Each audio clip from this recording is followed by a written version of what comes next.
Hey guys, welcome back to the channel. This is a story about what if Naruto prodigy Shinigami chunin exams. Before I start, please support for more amazing content and do consider subscribing to my channel and share this video with your friends.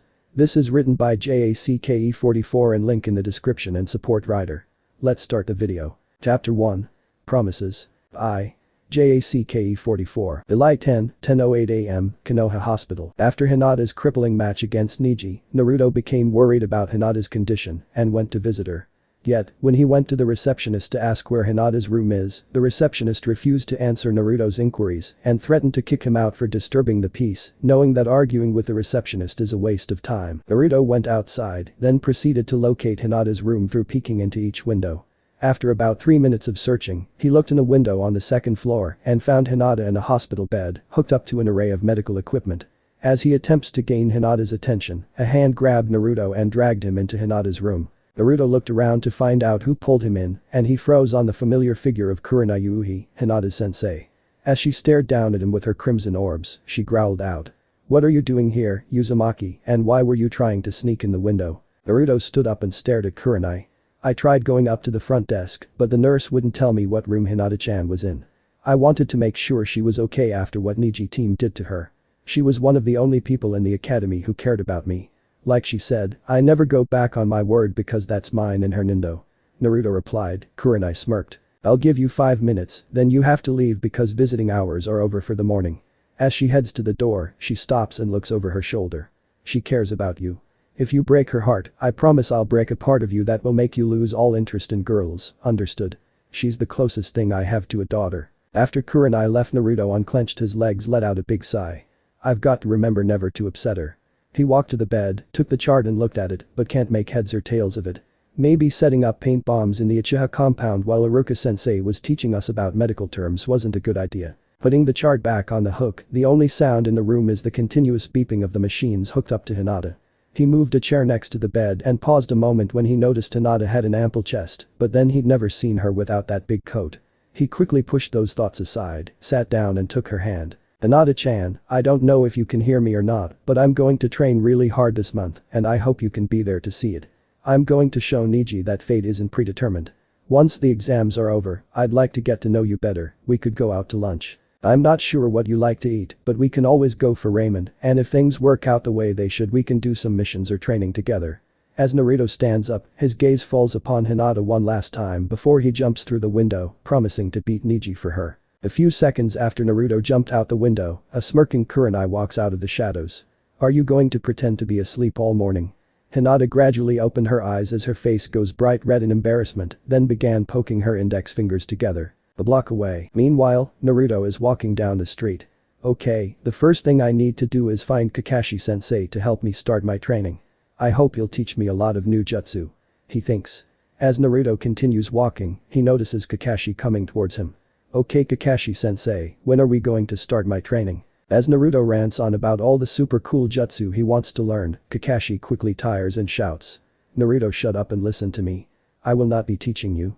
I'm going to be training Sasuke for the finals." Naruto looks at his sensei in shock. "But what about me? I'm going to need training if I'm going to keep my promise to Hinata." Kakashi lets out a breath. "Naruto, you need to listen to me very carefully. The truth is you have no skills as a ninja, you were the dead last in the academy. You had some of the worst grades I've ever seen, you only graduated on a technicality. Ever since you became a ninja, you've relied on pure dumb luck, you rush into battle without thinking, and all you've ever done in a fight is throw shadow clones at the enemy. You yell and scream when you go into battle about how the enemy can't beat you. The only reason I put you in the exams in the first place was to help Sasuke. Once he gets promoted, I'll be taking him as an apprentice, and I'm going to have you sent back to the academy if not dropped from the program completely. You have a 0% chance at beating Neji, even if I spent the entire month training you, it would be a waste of my time. I have tried to teach you in the past, but you don't pay attention to what I'm saying." As Kakashi continues to rant about how bad of a ninja Naruto is, he's looking down with tears streaming down his face as he listens to the words of his sensei. Having enough of Kakashi's verbal beatdown, Naruto looks at him with fury in his eyes and shouts out. "Shut the hell up.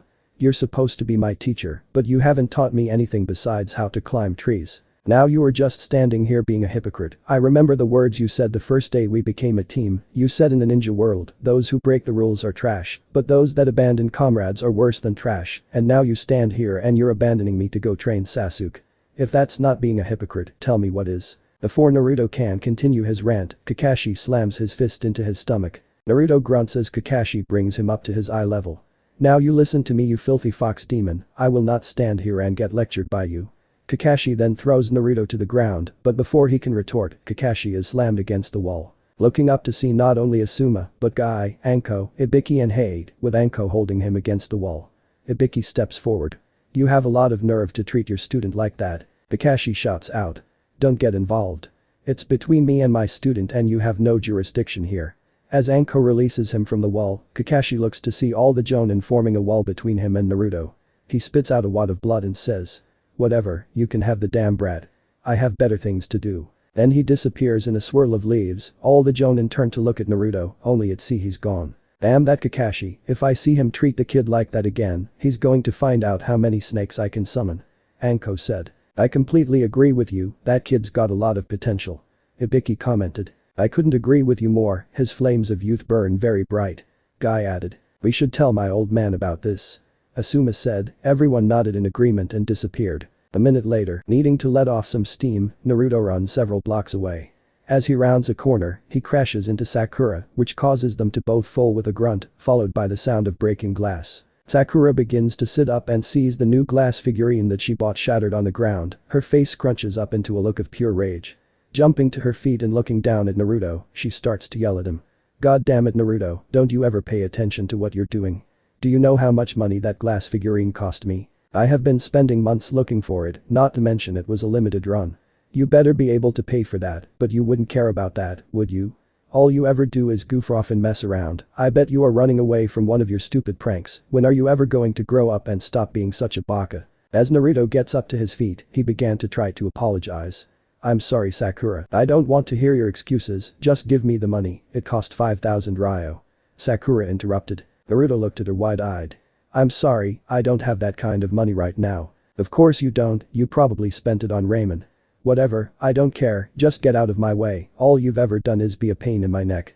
Why don't you get out of this village, nobody even likes you, Naruto, you are just a clanless orphan whose parents probably threw in a dumpster because they could tell how much of a moron you were going to be. I wouldn't be surprised if they were out laughing right now, happy that they didn't have to raise a baka like you. I bet you were trying to find Kakashi-sensei, well that's too bad because he already said he's training Sasuke for the month. It's not like he was going to help you anyway, the very thought is laughable. You can't do anything right. Sakura ranted. Naruto couldn't believe Sakura was saying all these things to him, she knew his parents were a sore spot for him. Naruto looked her in the eye. I want you to apologize right now for what you said about my parents. Sakura burst out laughing, and between laughs she managed to say. The day I apologize to you is the day you become Hokage. You're not leaving until you apologize. Naruto said strongly. Sakura throws a punch at Naruto's face, but before it could make contact, she's tackled by a large black dog with an eye patch. As the dog has her pinned to the ground with its teeth inches from her face, Inuzuka walks up to the two of them. You have a lot of nerve, you little brat. Let her go Kuramaru, you don't know where she's been. After intentionally drooling on her face he walks back to his mistress and speaks to her in canine, she chuckles. Kuramaru says that you need to lay off the shampoo.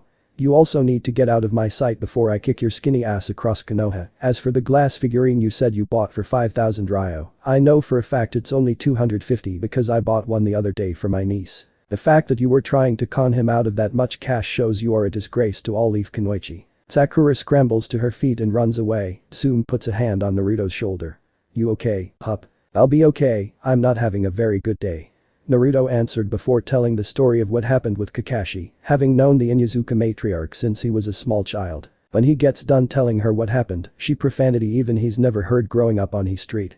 If I see his sorry ass I'm going to neuter him and give what's left to the new training dogs as a chew toy. Naruto bursts out laughing, but manages to say. If you do, let me sell tickets. Tsume begins to laugh with him. Just make sure you split the winnings with me, got it? So what are you going to do for training for the month? I would offer to help you, but I gotta train Kiba. Humming down from his laughing fit, Naruto finally answers. Don't worry about it, I'll be fine. Well if you need any help, come look me up, you got it. She reaches out to ruffle his hair. Just make sure you look out for yourself and make sure you eat something besides ramen, you're going to need the energy for training." Naruto looked up at her with waterfall tears. Why is everybody always picking on ramen? Soon burst out laughing again. After saying their goodbyes, Naruto heads up the street, deep in thought of what he's going to do for training. He looks to the left and smiles, especially because he sees Ino reading a magazine at the counter. Yamanaka flower shop. When she hears the bell ring over the door, she looks up and to greet the new customer. "Welcome to the Yamanaka flower shop, how can I help you?" "Oh Naruto, what are you doing here?" she asked before getting a big smirk on her face. "Are you here to buy flowers for Sakura?" She instantly sees his sad frown and comes around the corner, putting her hand on his shoulder and speaking in a very soft voice. "Naruto, tell me what happened." Naruto told her what transpired with Sakura earlier and became furious. "Naruto, don't listen to her, she doesn't know what she's talking about and I'm sure your parents would be very proud of you." Naruto hugs Ino and thanks her for kind words as Ino replies that it is of no problem. They separated and she spoke again.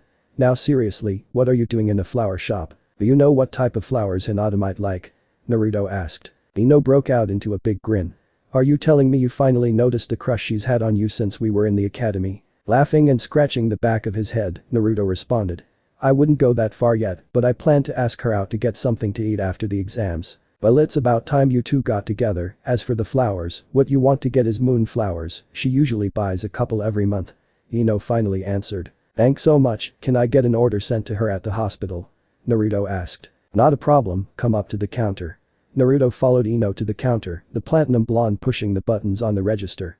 "Okay, one order of moon flowers, do you want to send a card with it?" Naruto grins. "Yes please." Ino puts on a warm smile. "Okay, don't worry about the card, I will help you write it out." "Thanks Ino, so how much do I owe you?" Naruto asked. Ino looks at the register. It comes to 49 ryo. Naruto pulls out his frog wallet, getting a slight giggle from her, and hands her the money. "Okay, the flowers will be delivered this afternoon." "Thanks Ino, I gotta go get ready to train." Naruto thanks her again and waved as he left. Once Naruto leaves the store, Ino's mother walks in from the back. "It's about time he got over that Haruno girl." "I completely agree with you mom, do you mind watching the store so I can run this order to the hospital?" Ino asked. A big smile on her face, Inoiki nodded. "It's okay, you can take the rest of the afternoon off. I have a feeling you're going to go to look for Sakura." Ino scowled darkly and nods her head.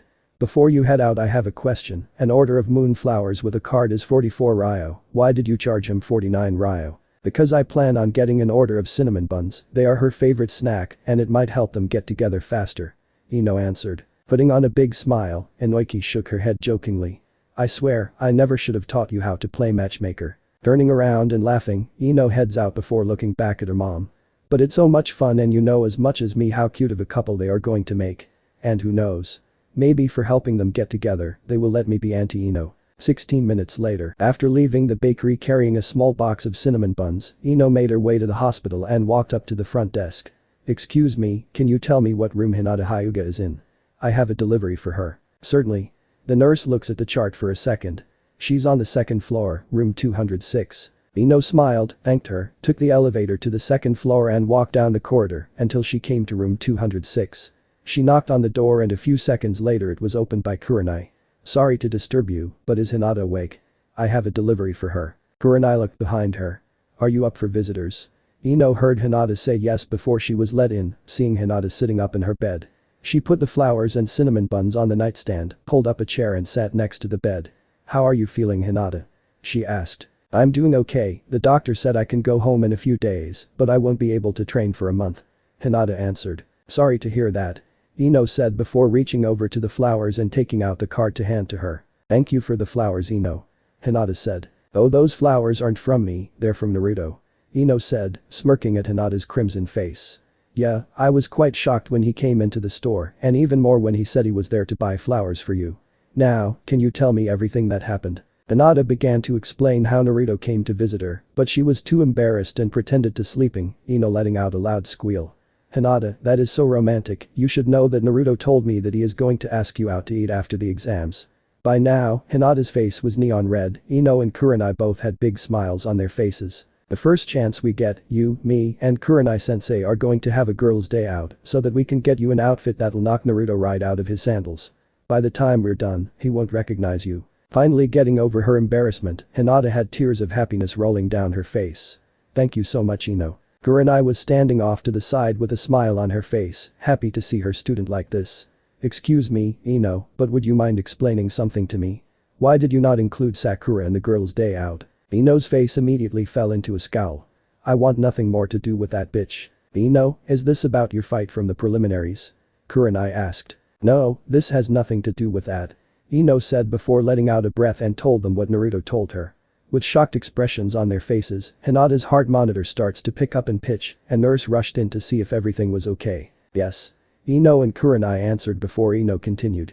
"She just learned something that made her mad." "Very well, but please refrain from doing it again, she can't afford too much strain on her heart," the nurse advised, receiving nods from all three women before she left, closing the door. "Sorry Hinata, I didn't mean to upset you."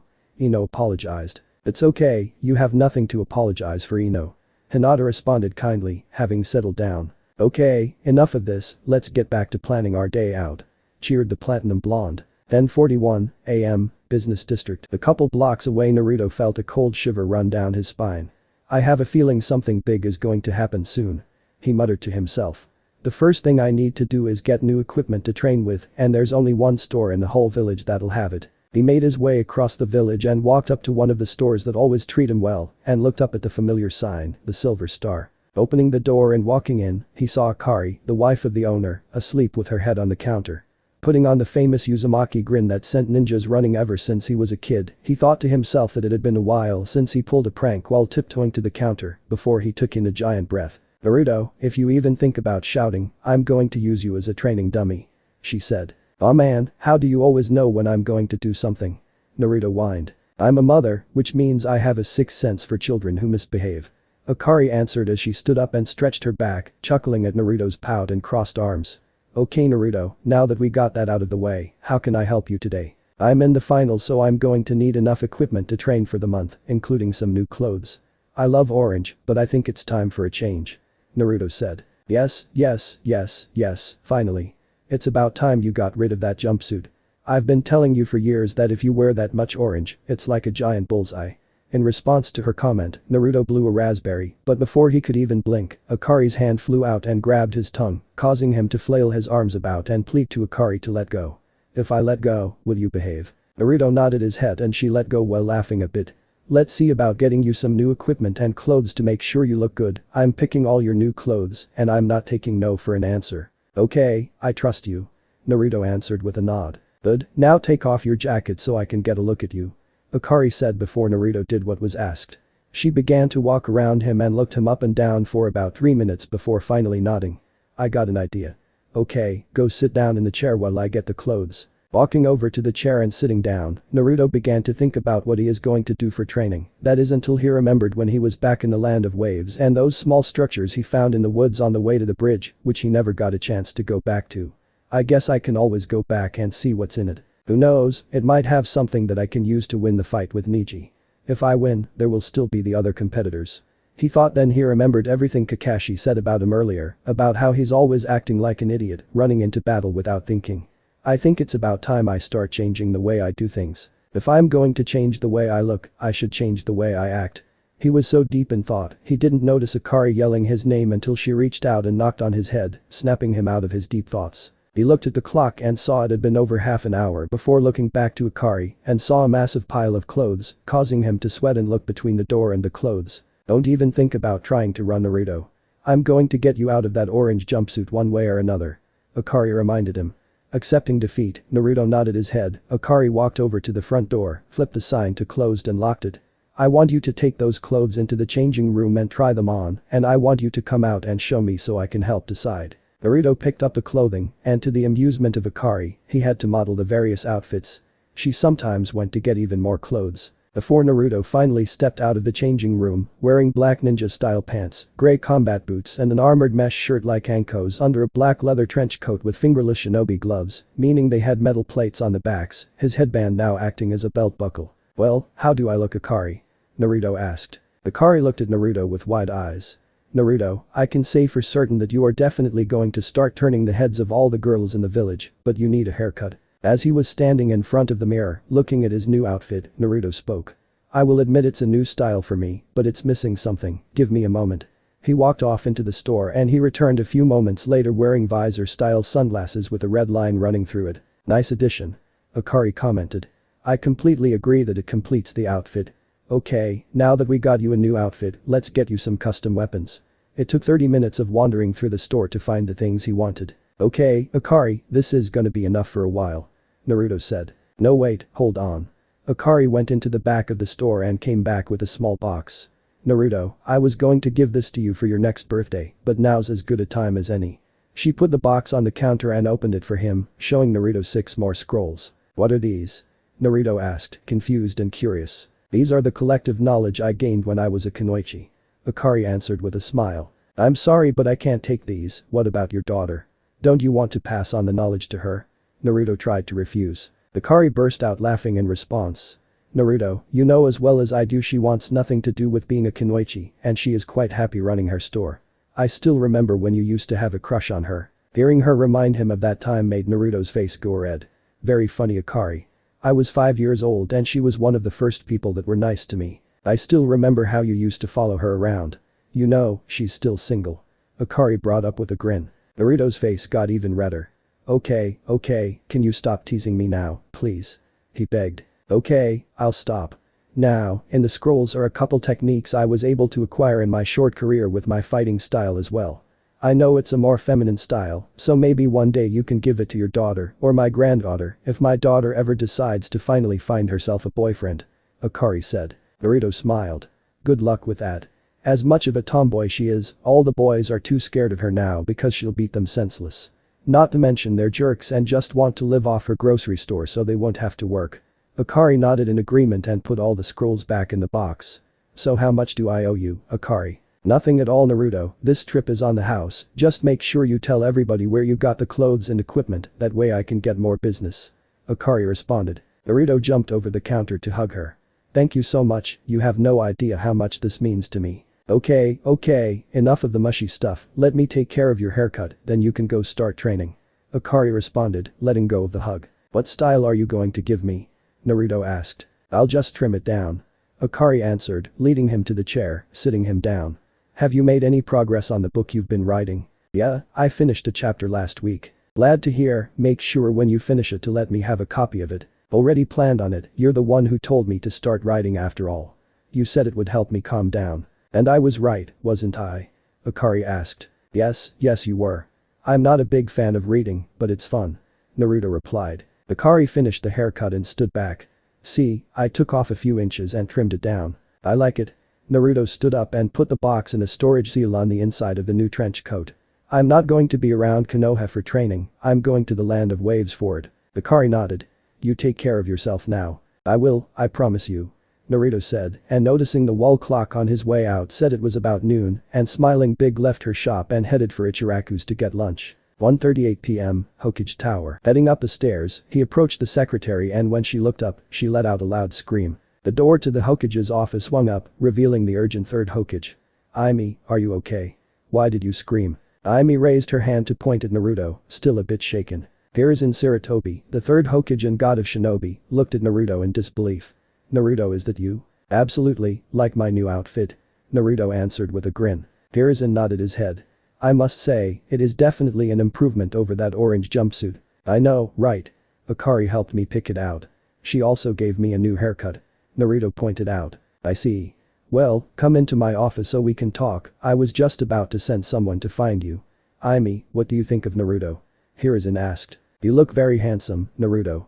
Aimi said, causing his cheeks to redden slightly. Thank you very much. Naruto said before heading into the office with the third Hokage, shutting the door behind him and sitting at his desk. Just so you know, Naruto, my son and a few others have already informed me of what happened with Kakashi, and I've already sent someone to get him. I want him to apologize for what he did. I never thought that he would do that when I originally placed him as your teacher. I thought he could be neutral with you. I've already had a few people put their names forward to become your new teacher. After the exams are completed, we will look at getting you a new teacher, but for now we need to talk about what you are going to do for the training. The truth is, I am short-handed right now and cannot spare anyone to train you. I am truly sorry Naruto. Hiruzen apologized. Naruto nodded his head. I understand, that's why I came here. I wanted to get your permission to go back to the land of waves for the month. Akari gave me a couple of scrolls to practice with and I'd like to get out of the village for a little bit. Between my sensei and my teammate, today has not been my day. Oh yes, I forgot about that. Suum has informed me of that incident as well. Sakura will be doing D-rank missions for the next 2 months without pay, and I can guarantee you, they will be the most demeaning missions possible. As for your request, I'm not supposed to let you leave the village during the exams, but given that you are seen as a hero in the land of waves, and given that you have come to me with a request, I will make an exception and let you go, but you will have to send a messenger bird at least once a week. Hiruzen conditioned his answer. That won't be a problem, I'm going to be happy to get away for a while. I'm going to go pack now, I'll be leaving in the morning. Naruto answered. Very good, make sure you check out with the front gate and send me a message when you get to the land of waves. Hiruzen said. As Naruto stood up to leave, he looked at the Hokage with that grin of his. Just you wait, in 1 month's time you won't recognize me. I'm going to win the whole exam. I'm sure you will. Good luck with your training. Hiruzen responded. After leaving the office, making sure to say goodbye to Aimi, and once out of the tower realized there nothing else he needed to do and had no other plans, so he fell back on his standby plan. He went to his favorite spot in the woods to train. As he walked down the street towards the woods he noticed he wasn't getting hateful looks and there are no whispers behind his back. All I did was change my clothes and get a haircut and they don't even recognize me. And people call me an idiot. Naruto thought and shook his head in disappointment. Since it was basically on his way he stopped by his apartment to drop off his packages he'd packed tonight. 7:56 p.m., Naruto's apartment. Naruto tiredly walked up the flight of stairs to the top floor and unlocked his door. Stepping in he gathered his supplies and put them in a bag. After packing all of his supplies, he looks at it. Well, that should do it. Then he remembered the book he's been writing. Walked over to the desk and opened the top drawer, he saw it and grinned at the title. Battles of the Heart. Love or Honor, smiling proudly as he remembered when he first started this book, it had been about a year now. And to think when Akari first suggested that I write a book how I laughed at the thought. But now I like it and who knows. When I finish it, I could talk to the old man about getting it published. Looking at the clock he saw it was almost 9 o'clock, he had some ramen and headed to bed. As he laid in bed, thinking about all the training he's going to do over the course of the month, the last image in his mind was the pale-eyed visage of Hinata as he drifted to the land of dreams. End Chapter 1. Chapter 2. New Friends and New Allies. JACKE 44. June 11, 4:33 p.m., Wave Village. As Naruto walked through the village of the Land of Waves, he observed the repairs that happened during his absence. He was glad to see that the community was getting back on track. He could almost taste the happiness that permeated the air compared to the melancholy atmosphere the village was like when he first arrived for his first real mission. When Team 7 first came to Wave, the streets were lined with trash, all of the buildings were broken down, and all of the homeless, including the children, were begging for food. Looking at the village now, he saw all of the dilapidated buildings were gone, with empty spots waiting for new buildings to be put up. All of the trash that once lined the streets had disappeared. Walking through the crowd of people and seeing all the children running and playing around brought a satisfied smile to his face. Looking down as a small ball bounced off his leg, he reached down to pick it up. Hey mister, can we have our ball back? Naruto looked at the little boy who called him to see it was Inari, a young boy he had saved during the mission in Wave. Well, look who it is. I told you I'd come back, Inari. Naruto said warmly. Inari looked at Naruto for a few seconds before he recognized him, running and jumping into a hug, tackling Naruto. I can't believe you're back already. Inari exclaimed joyfully. Hey, I told you I'd come back and I always keep my promise, Naruto responded. Have you seen my grandpa and my mom yet? Inari asked once Naruto let him down. No, not yet, I just got here. I can see people have been getting a lot of work done. Inari put on a big grin. I know, right. After you and your team had left, we went to see if Gato had anything in his mansion that we could use to fix up the village and get supplies. There were a lot of valuable things still there, so we were able to do a lot of the work faster with the bridge finished. Well, I'm glad to see you guys up and going, Naruto responded. So how long are you staying for? Inari asked with a smile. I'm only staying for the month to train for chunin exam finals, but I'll make sure to spend time with you, too, Inari, Naruto promised. Well okay, but make sure you go see grandpa and mom. You remember what happened last time you were out late and mom got a hold of you? If she finds out you're here and you don't go see her, you'll be on your own. Inari warned. Naruto glared down at Inari. You little brat, are you trying to blackmail me? No, of course not, I mean, it's not like, I don't know, my mom isn't standing right behind you and has her arms crossed or anything. Inari said. Naruto's back went stiff as a board and sweat began to pour down his face as he slowly turned around to see no one there. Hearing the sound of laughter, Naruto spun around to see Inari running down the street, laughing his head off. Looking at Inari and the ball he held in his hand, he took careful aim and threw the ball, nailing him in the back of the head, the other children off to the side busting out laughing. Naruto walked up to Inari with a victorious smirk. Let that be a lesson to you, don't try to prank the prank master. Inari sat up on the ground, his arms crossed and his cheeks puffed out. Now if you're done pouting, let's go see your grandpa and mom. Inari jumped to his feet. Fine, but this isn't over. I'll get you one way or another. I'm sure you will, and I'll make sure to get you back tenfold, Naruto promised as the two headed for Inari's house, swapping stories of what has happened since Team 7 left. As the two went up the road, they heard the high-pitched scream of a young woman, Naruto instantly pushing Inari into a bush and speaking in a harsh whisper. Listen to me very carefully, you stay in the bushes until I come back to get you, don't make a sound. If I am not back in 20 minutes, I want you to run as fast as you can back to the village, do you understand? He asked, receiving a nod of the head from Inari. Good, just sit tight, I'll be back soon, Naruto said before jumping up to the trees and moving in the direction of the scream. It didn't take him long to reach a small clearing in which he sees 4 individuals, all male, 1 adult and 2 youths like him, all kicking a tied-up, green-haired girl. As she screamed and begged them to stop, Naruto could hear what they were saying. I can't believe you thought we were going to be your friends. Why would we be friends with a freak like you?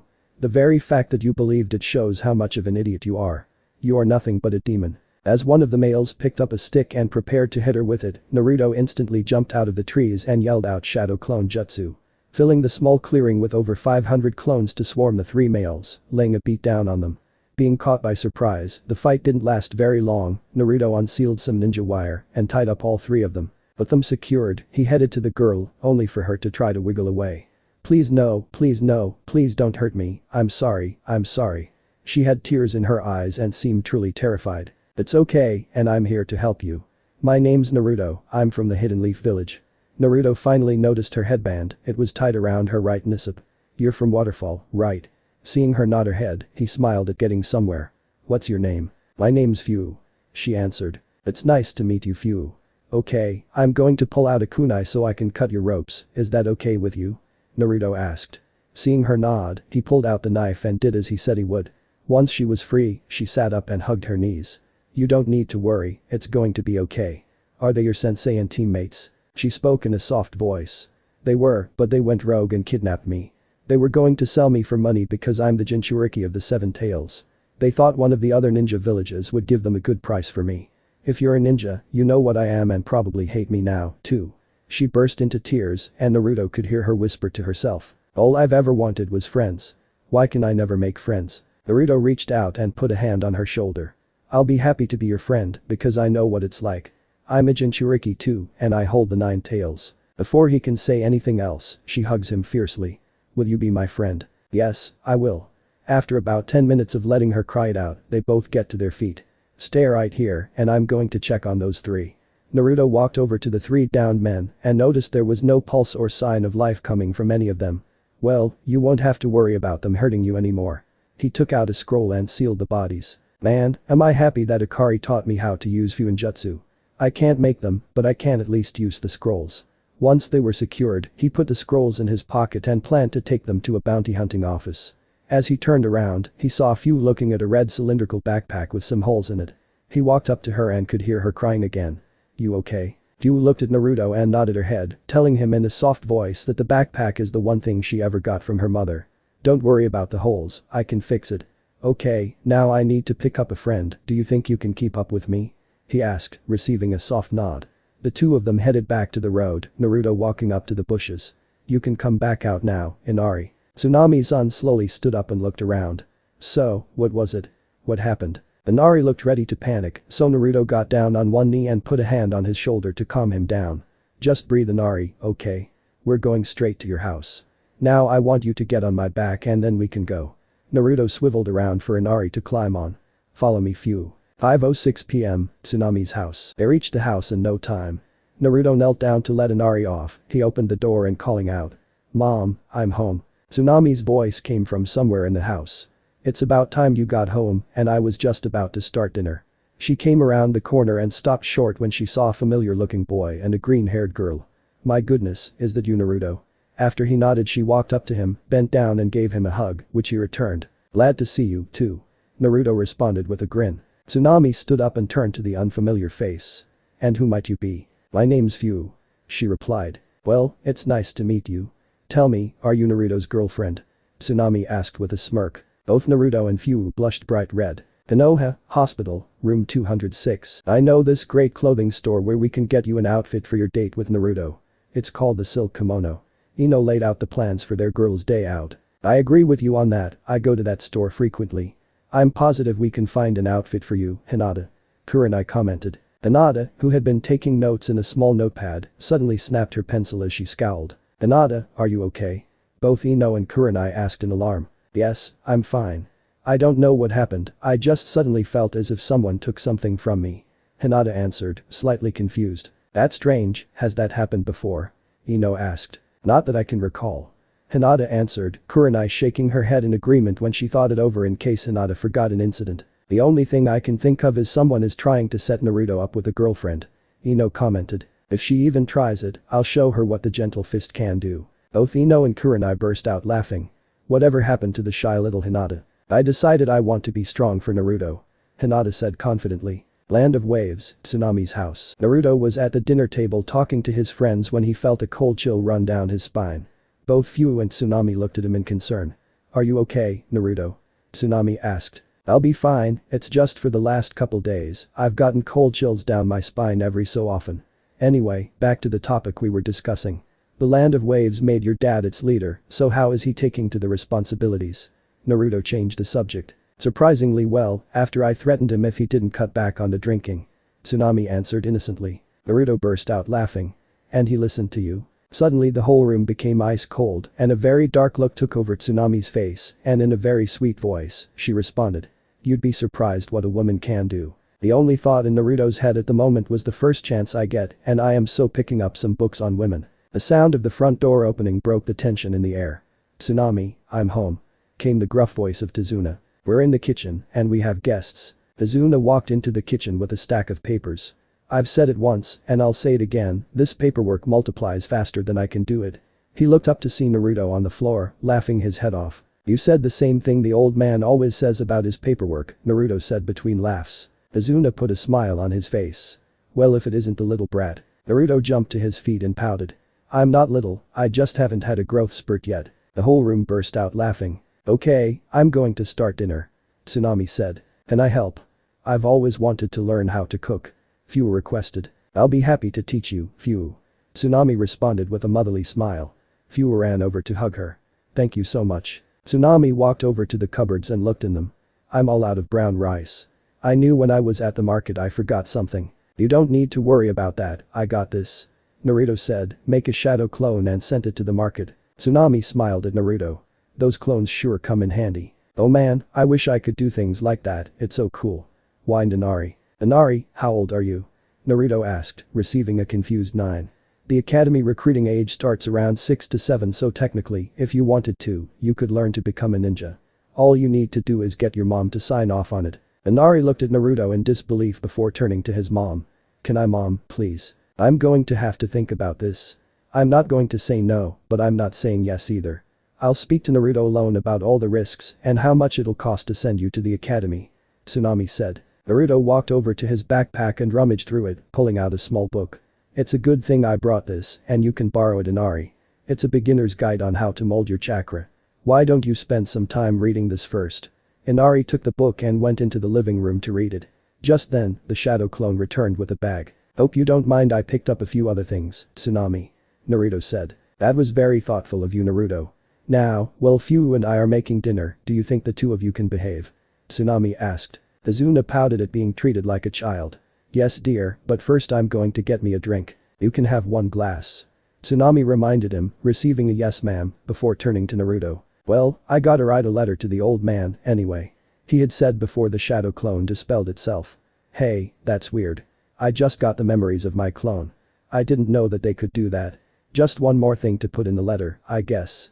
Naruto said with a shrug before getting the supplies to write his letter, while the occupants of the kitchen heard a shout from the living room. This book makes no sense. They all had a chuckle, but ultimately paid it no mind, Tazuna preoccupied with getting his drink while Fu and Tsunami began making dinner, Naruto starting his letter, trying to make it as legible as possible. Start letter, dear old man, as agreed I'm sending you a message to let you know that I reached the Land of Waves. As I was walking down the street, I could see all the changes that have happened. The village itself is getting back on its feet and most of the buildings were repaired, no more trash on the streets, no more homeless living on the street, the grocery stores have food in them. There were children roaming around the street, laughing and playing. That's how I ran into Inari, Tezuna's grandson. Soon after running into him, the little brat tried to pull a prank on me, can you believe it? He tried to pull a prank on me, the prank master. But I got him back. After we got done laughing, we were walking down the road when we suddenly heard a girl scream. I put Inari in the bushes, told him not to move or make a sound, and I jumped through the trees towards the scream. I saw 3 men beating on a tied-up girl, and when one of them was about to start hitting her with a stick, I knew I had to intervene. I flooded the clearing with clones, catching them by surprise, then secured them quickly. I checked on the girl, and at first, she screamed and begged me not to hurt her, but I was able to calm her down to learn her name. Her name is Fu, and she's a kunoichi from the Waterfall village. She told me those 3 men were her teammates that went rogue and intended to sell her to another ninja village. That was when I found out she's the Jinchuriki of the 7 tails. After that, I checked on her teammates and found them all dead, they had pills in their mouths in case they got captured. I put the bodies in a scroll, which I plan on turning into a bounty hunting office soon. After we picked up Inari, we headed to Tezuna's house where I found out the village made Tezuna the leader of the country. That's about everything, I'll send you a letter next week. Naruto Uzumaki, the prank master and next Hokage. P.S. Did you know shadow clones give the user the memories they gain when they dispel? If that's true, why don't use them to do all that boring paperwork for you then get the memories? End letter. With a great smile on his face, Naruto put the letter in an envelope and signaled down a hidden leaf messenger bird to send it to the village. By the time he was done writing the letter, Fu and Tsunami had finished making dinner and were setting up the table. You guys need help? Tsunami looked up to Naruto. No, we're good. You 3 go wash up for dinner. Over dinner, the conversation steered toward Naruto telling them what happened at the chunin exams, including his fight with his sensei and teammate, and his request to come here to train for the month to organize his thoughts. So Naruto, do you mind explaining what made you decide to come back here to do your training? Tezuna asked. Well, when I was here the first time, as I made my way to the bridge for the fight, I stumbled across some structures in the forest. I didn't get a chance to go back and look at them, so I thought I'd come back and look. Do you know anything about them? Naruto asked. Tezuna stroked his chin and thought. I think you might have stumbled across the ghost structures. It's a legend in these parts, sometimes they're there and sometimes they aren't. I remember my grandfather telling me stories about them. Well, I'm going to go look for them in the morning to see if it's anything that can help me with my training, Naruto said. 9 p.m. The rest of the evening passed without anything exciting happening. It's time for bed, everyone. She sweat dropped when she saw her father passed out on the couch. Inari tried to put up a fight, but a stern look from her sent him running. Phew, you'll be staying with me tonight, Naruto, you're welcome to the guest room. Thank you, Tsunami, I appreciate you letting me stay here again. Naruto said with a smile. Naruto, you will always be welcome in this house for everything you did for this country. Tsunami responded. As Naruto laid in bed, he couldn't stop thinking about what he learned about the structures, it sounded very suspicious, buildings that can appear and disappear seemingly at will. If I find anything that points to ninja activity, I'll send a letter to the old man. I just hope there are no ghosts. After he thought about it a while, Naruto finally went to sleep. July 12, 6:30 a.m. Waking up bright and early the next morning, the first one up. Deciding to be helpful, Naruto began to cook breakfast for everyone. Tsunami came in a short time later to find the kitchen held a delightful aroma. She looked to the stove to find roughly about 10 Narutos in aprons working on breakfast that smelled wonderful. When she spoke up to catch his attention, one of them turned to smile at her. I thought I would give you the day off, so have a seat. Would you like a cup of tea or coffee? Sitting at the table, Tsunami smiled. A cup of tea would be nice. A clone immediately answered her request. So where did you learn to cook? Myself. I'm an orphan and one of the unlucky ones that never gets adopted, so I had to learn to cook for myself. Naruto answered. Tsunami looked down at her cup and thought. Do you mind if I ask what happened to your parents? Naruto signaled for one of the clones to take over the stove before he walked over to table to sit with her. The truth is, I don't know anything about my parents. I don't know their names or anything. I lived in an orphanage for 5 years and then the Hokage got me an apartment when I went to the academy. I've always been by myself, well, not truly alone. I've had people that take care of me. A few adults in the village who teach me a thing or two here and there. I'm sorry to hear that. I know what it's like not to have a mother, at least. Mine died when I was very young, so all I have is my father, and he did the best he could raising me. Tsunami sympathized. You don't need to apologize, Tsunami, I got over it a long time ago. Naruto said. So besides being a gourmet cook and ninja, do you have any other tricks up your sleeves? Tsunami asked to lighten the mood. Naruto chuckled and thought it over. Well, let's see, I can sew and knit, I'm good at cleaning, specifically removing stains from clothes, I'm pretty good at plumbing, electrical work, woodworking, gardening, I'm also writing on a book and I can play the guitar. He threw in before looking at Tsunami, looked shocked. You okay? That's a lot of skills to have mastered. Tsunami finally commented. Naruto laughed it off. I've hardly mastered them, I'm more a jack of all trades, master of none. Well, okay then. What's this book you're writing? Tsunami asked. Oh, that.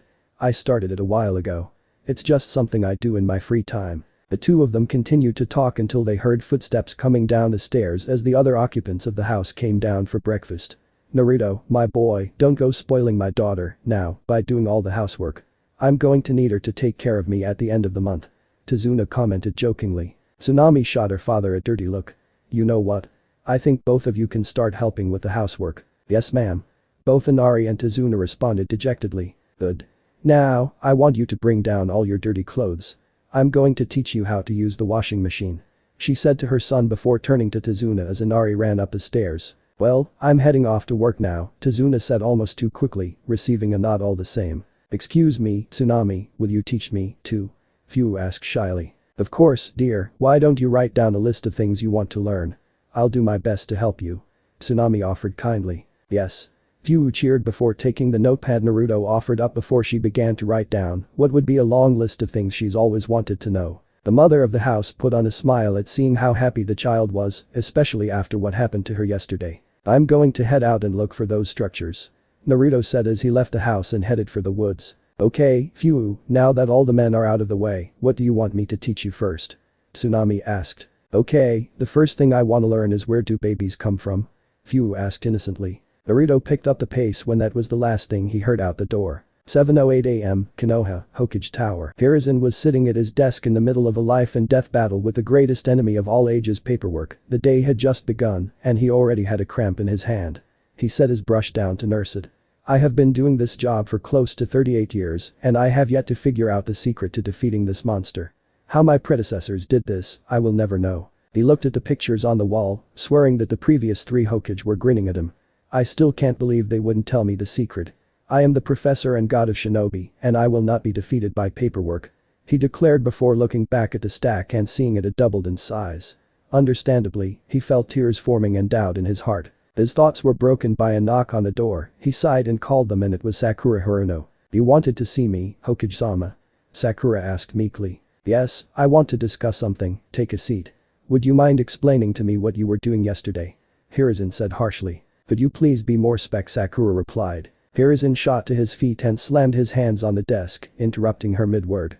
I am talking about the way you treated Naruto, and don't even think about trying to deny it. I have several eyewitnesses who have given me a complete account of what transpired. I am very disappointed in you, not only were you attempting to rob a fellow Leaf Ninja, but you also tried to slander his parents. I will have you know that both of Naruto's parents were great ninja. They loved Naruto so much they used their bodies as human shields to protect him from the fox. And for you to dishonor the name of his parents is the last straw. You are to be put on probation and will be doing D-rank missions for the next 2 months without pay. At the end of the 2 months, if you have not improved your attitude, I will have your head banned, and if you dishonor Naruto or his parents again, I'll have your head. Hiruzen said powerfully. All Sakura could do was nod her head, shaking in fear. Good. Here is your first mission, the Inuzuka need to have the kennels cleaned. He gave her the scroll, which she took and made for the door. And I expect you to apologize to Naruto. He said as she headed for the door.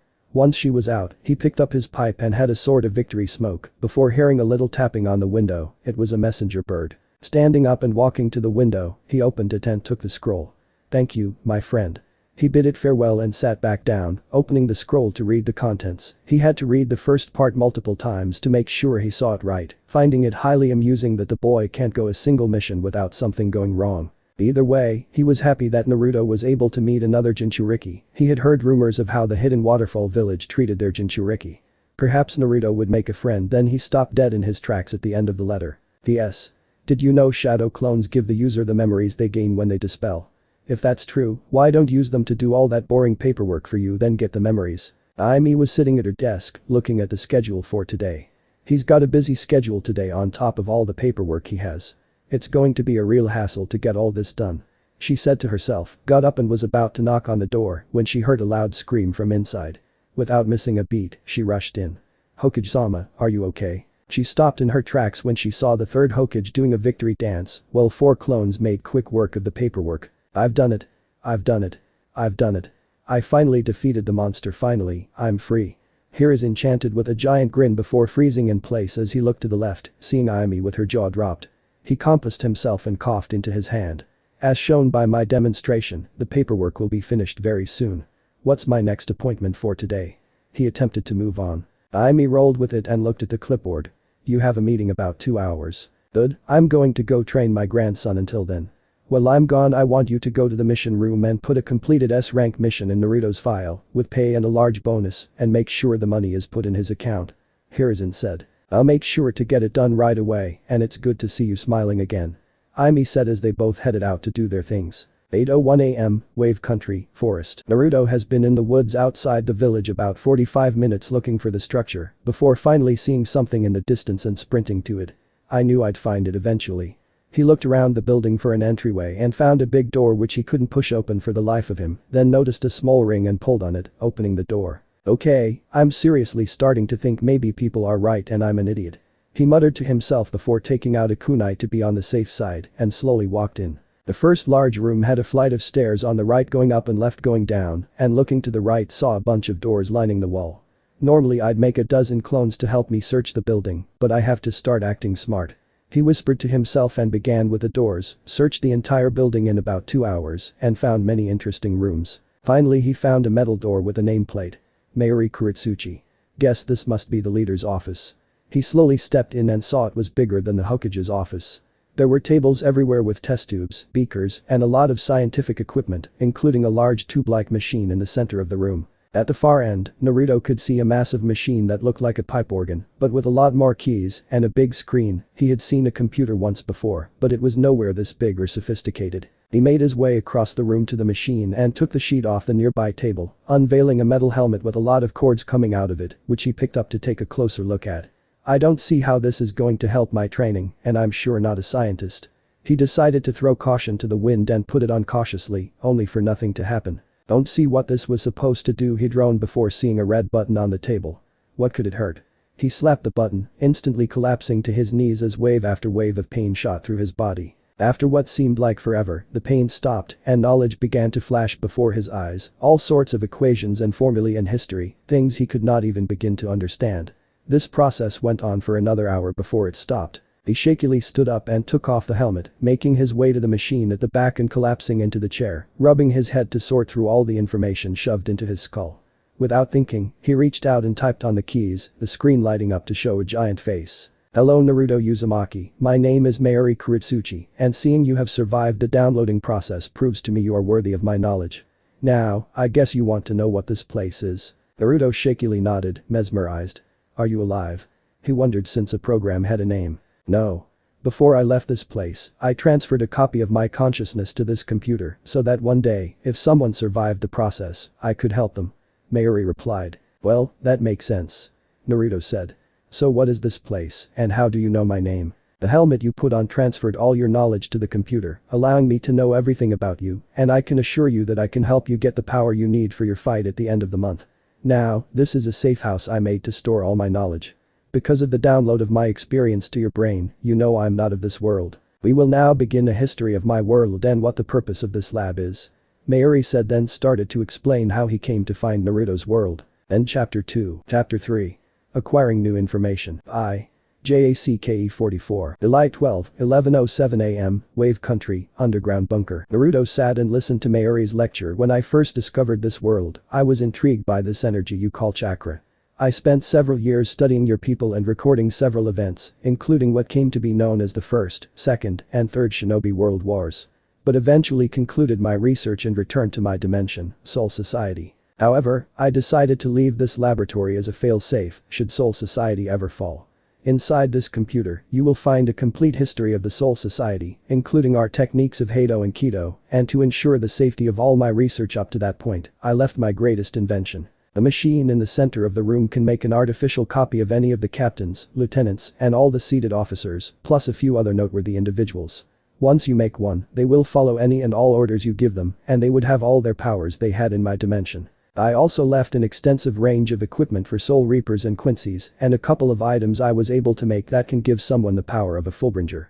One of these is a set of hairpins that was once used by a human female that gave her the ability to seemingly heal any injury, including regenerating entire body parts. In actuality, they allowed her to reject reality itself, reverse time and space within the influence of her techniques for various effects.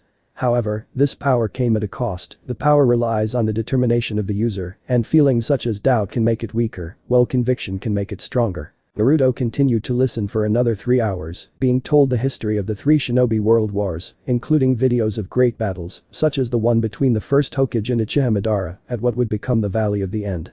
Then another 2 hours of boring lecturing and a history lesson before it finally ended and Naruto took a moment to soak it all in. Now, do you have any questions? Can I gain the powers of a Soul Reaper? Naruto asked. Of course you can.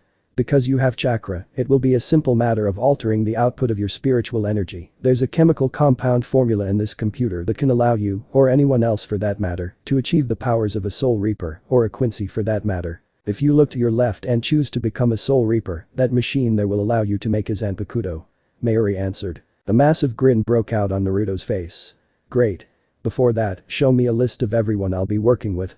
He requested. Then multiple windows popped up on the screen with the faces of several individuals, which Naruto knew he couldn't count by himself. In my fight at the end of the month, I'm going up against someone that specializes in hand-to-hand combat. Who would you recommend to help train me against that, Mayuri? He asked. All but 3 of the windows closed. These 3 would be the best to train you in such. The first is former captain of Squad 2, Yuruchi Shiun. She was known as the Flash Goddess, specializing in hand-to-hand, stealth, and assassination. The second is her replacement and former apprentice Soifin, who has the same specialties. Lastly is Kisuke Urahara, former captain of Squad 12, he had a broad range of skills and abilities. Mayuri then listed off. What are their personalities like?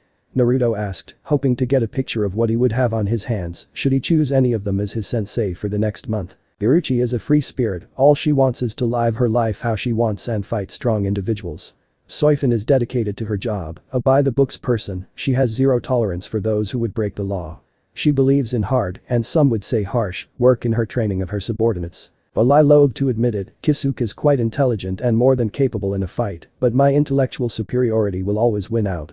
Mayuri added. Naruto chuckled and nodded, sitting back in his chair before wincing and rubbing his head.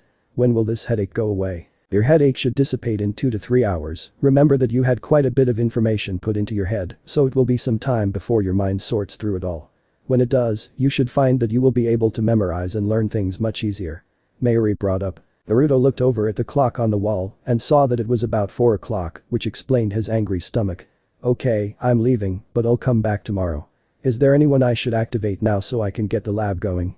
He asked. I would recommend activating my assistant and daughter, Nemu. She should be able to clean the place up and get it ready to go. Mayuri advised. Naruto nodded and typed out a series of keys on the computer before the tube in the middle of the room began to make sounds. After a few seconds of this, a small door opened with smoke pouring out of it, Naruto able to see a figure in the tube before they stepped out. Indeed, it was Lieutenant of Squad 12, Nemu Kuretsuchi, who began to look around before spotting Naruto and bowing. How may I be of service to you? She asked quietly and kindly. Naruto smiled and stood up from his chair. Hello Nemu, my name is Naruto Uzumaki. I would like you to start getting this place cleaned up and running. I'll return in the morning, so I also want you to have a chemical compound ready that will make me into a Soul Reaper if you can. He requested. Nemu nodded. I will follow all of your orders to the letter and you have my assurance Naruto-sama that. Stop it right there. Naruto interrupted. I don't want some obedient servant, I hope we can be friends, but don't call me Sama, okay Nemu? If you have your concerns, or you want something, or you think I'm too bossy, I want you to tell me. Can you do that for me? He asked. Very well Naruto-kun. Nemu said with a slight smile on her face. 4:28 p.m., Wave Village. Naruto said farewell before heading out, deciding to stop off at the market and pick up a few more supplies. Jumping through the trees, he made it to the village in about 5 minutes, got some groceries and headed down the street with a smile on his face, now that the village is no longer gloomy. As he walked, he thought to himself about the 3 individuals that Mayuri recommended to him. I think I'll go with Yuruchi, she sounds like the best bet to me. He thought as he passed by an alley and heard laughter, but it seemed to have a mocking undertone to it. Jumping up to a nearby roof, he put the bags down and looked over the edge, instantly becoming furious at what he saw. There were 5 boys no older than 8 cornering a young girl, saying things that only made him angrier. Well, look who we have here, boys, it's the dog freak. Where's your little pack of mutts, the apparent leader had asked before he punches her in the stomach, the others boys laughing at her misery. One of the other boys grabbed her by the front of her shirt and slammed her against the wall. Look at this filthy piece of trash, why are you still in our village? I would think you would have left with your mom. Oh, that's right, she took off without you the moment she got a chance. That just proves how much of a disgusting freak you are. The girl merely looked up at them. Please, I just came to the village to get some food. Oh, it's food you want? I think we can help you. Another boy said before grabbing a trash can. Before he could dump it on her, Naruto jumped down between them, leaking a massive amount of killing intent and bloodlust, before speaking in a low, threatening voice that sent a shiver down everybody's spines. Get out of my sight now, before I get mad. And if I ever see any of you again, you're not going to like what happens to you. The boys scrambled over and pushed each other to get away from Naruto as fast as possible. Naruto turned around and got down on his knees to be closer to the girl, as she was on the floor. Are you okay? He asked as she held her stomach and slowly lifted her head, giving Naruto a good look at her face. He could tell right away that she was at least half Inuzuka, and probably from her mom, if those jerks were right. Now the dog freak comment makes sense. She had the normal features of the Inuzuka, especially the wild, spiky brown hair to her shoulders. Well, mostly. Her eyes had a slight yellowish tint, but maybe that was common. After all, Hana looked normal except for her cheek marks. Before he could do anything else, she tackled him in a hug, bawling her eyes out, saying thank you over and over. In response, Naruto wrapped his arms around her and sat on the ground, his back against the wall, letting her vent out everything, rubbing her back and whispering to her softly that everything was going to be okay. The two of them sat for a long time, Naruto listening to her cry and say this or that, reminded of how he first met Tsume. Flashback, 6 years ago. The 6-year-old Naruto was making his way back to his apartment after eating at his new favorite restaurant. Man, they sure do have great ramen. I'm going to have to go back and get more. Wonder if I can go there tomorrow for lunch. He looked up to the sky and soaring clouds. I better hurry up and get home. He said to himself, deciding to take a shortcut through an alley to get there faster. As he walked through the alleys he knew like the back of his hand, he caught wind of a whining sound behind some boxes. Moving them to the side, he found a dog lying on its side, whining in pain. Naruto could see it had been beaten, from all the patches of fur missing, bruises forming, and blood in its fur. Who could have done this to a poor doggy? Don't worry, little guy, I'll get you some help. I can't take him to the vet, they don't like me. Naruto said, and trying to figure out what he should do before remembering the friend he made in the park and how he mentioned his family worked with dogs. What was his last name?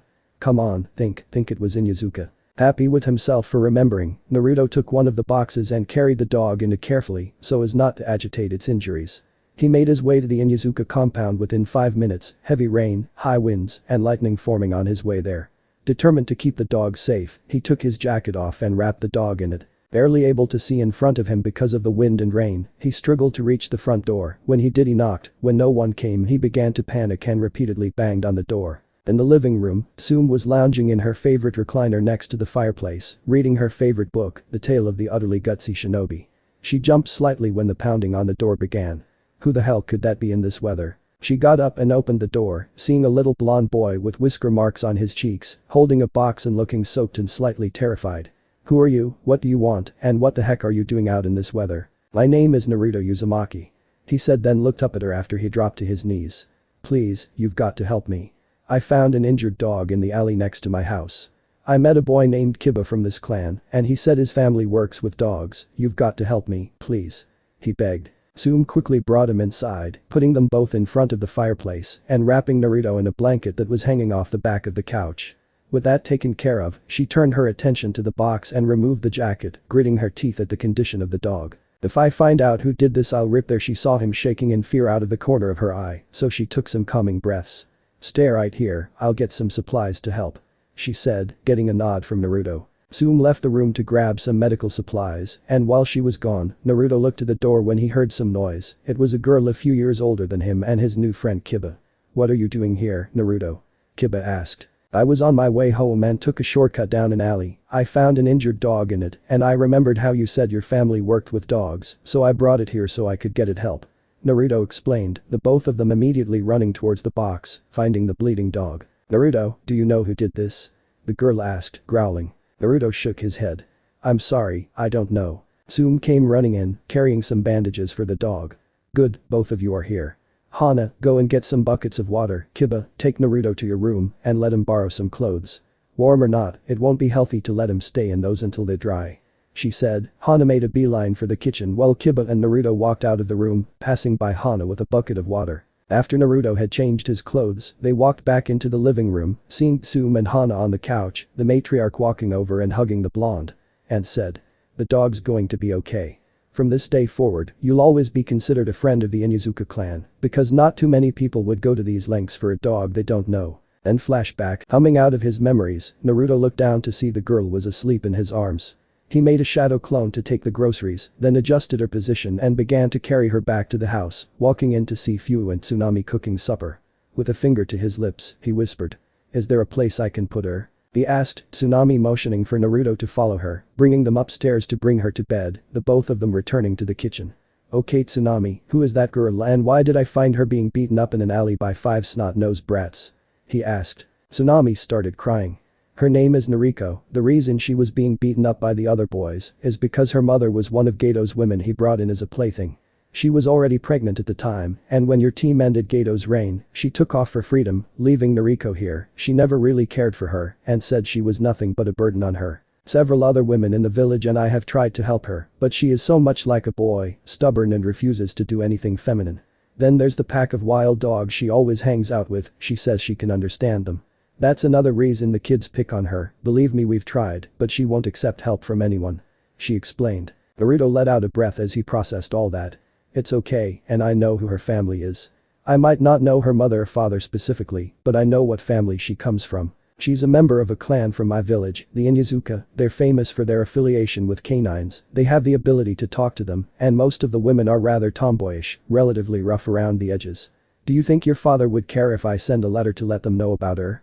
I'm friends with the clan head. You don't need to worry about anything, and there are 2 things you need to know about the Inuzuka. They value loyalty above all else, and they care about their family. Naruto explained. Tsunami still had tears running down her face, but she was smiling.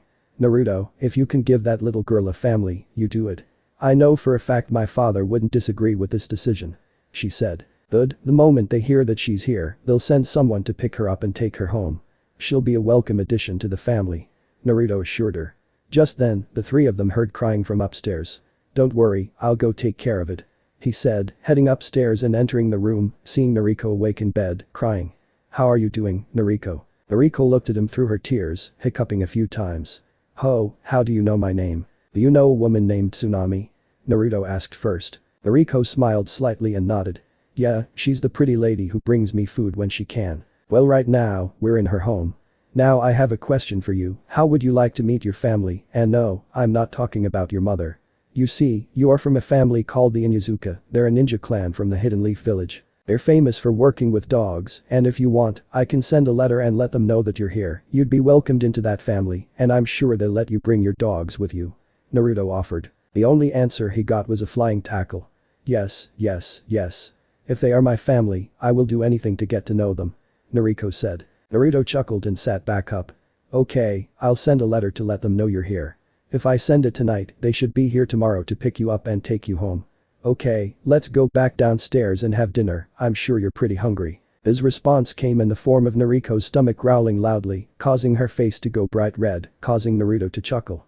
Embarrassed, Nariko punched him in the stomach. It's not funny.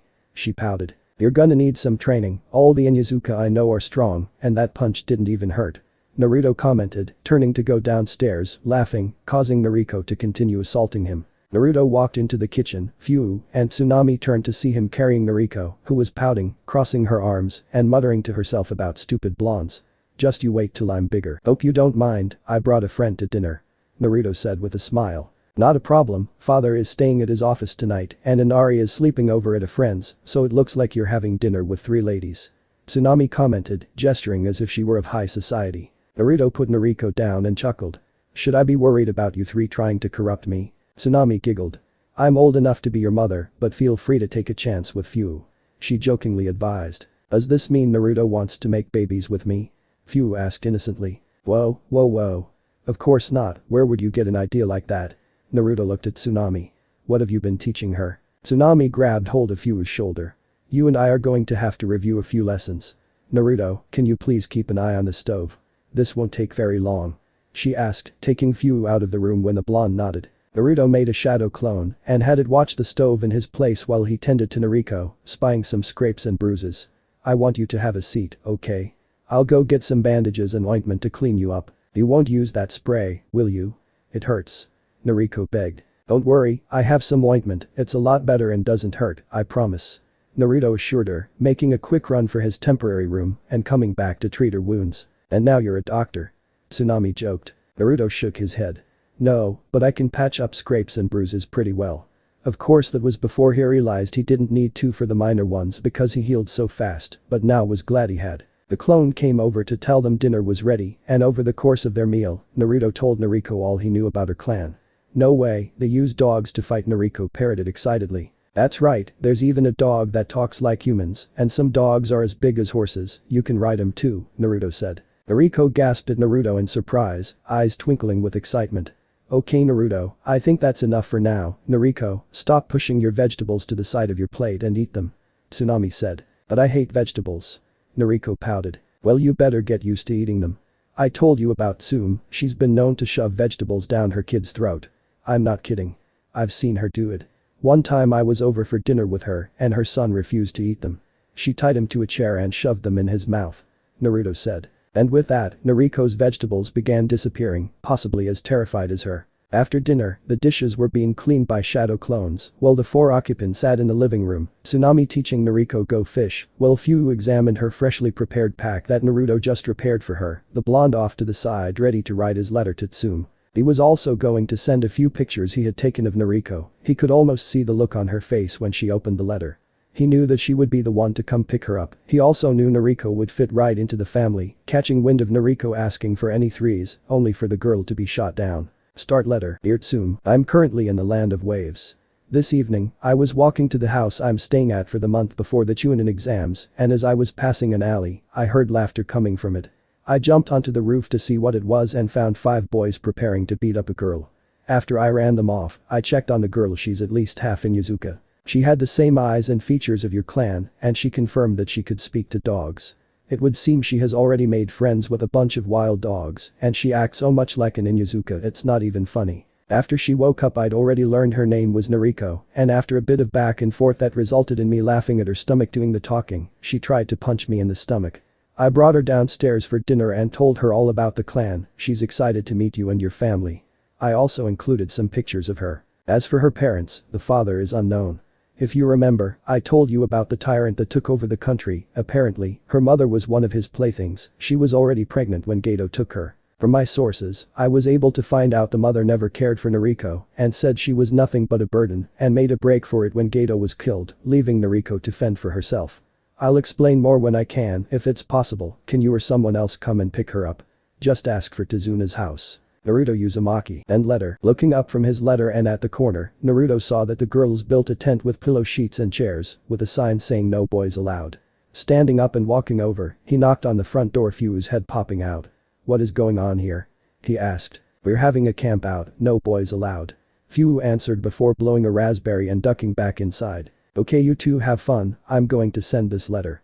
Naruto said. Doing that quickly, he headed back upstairs to go to bed early today, content with the day's work. July 13, sunrise, Tsunami's house. As the sun's rays hit Naruto's face, he sat up in bed and stretched his back until the relieving pop came before making his way to the bathroom and turning on the light to wash his face in the faucet until he saw himself. Phew, Nariko. He yelled. Naruto ran downstairs to the kitchen, just catching sight of the perpetrators running out the back door. The sound of his yelling and footsteps caused Tsunami to turn around, getting an eyeful of his face, covered with makeup and accentuating his angry face. Understandably, Tsunami began roaring with laughter, causing Naruto to glare. Did you have anything to do with this? He asked accusingly. No, I promise it wasn't my fault. Fu asked about some old makeup and then I went to bed. I had no idea, I promise.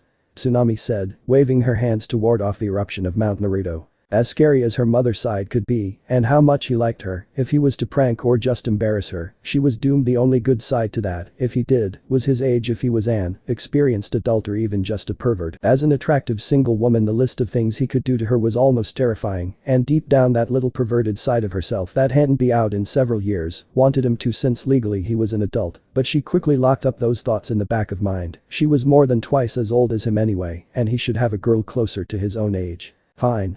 I'll deal with them later, I'm gonna go take a shower.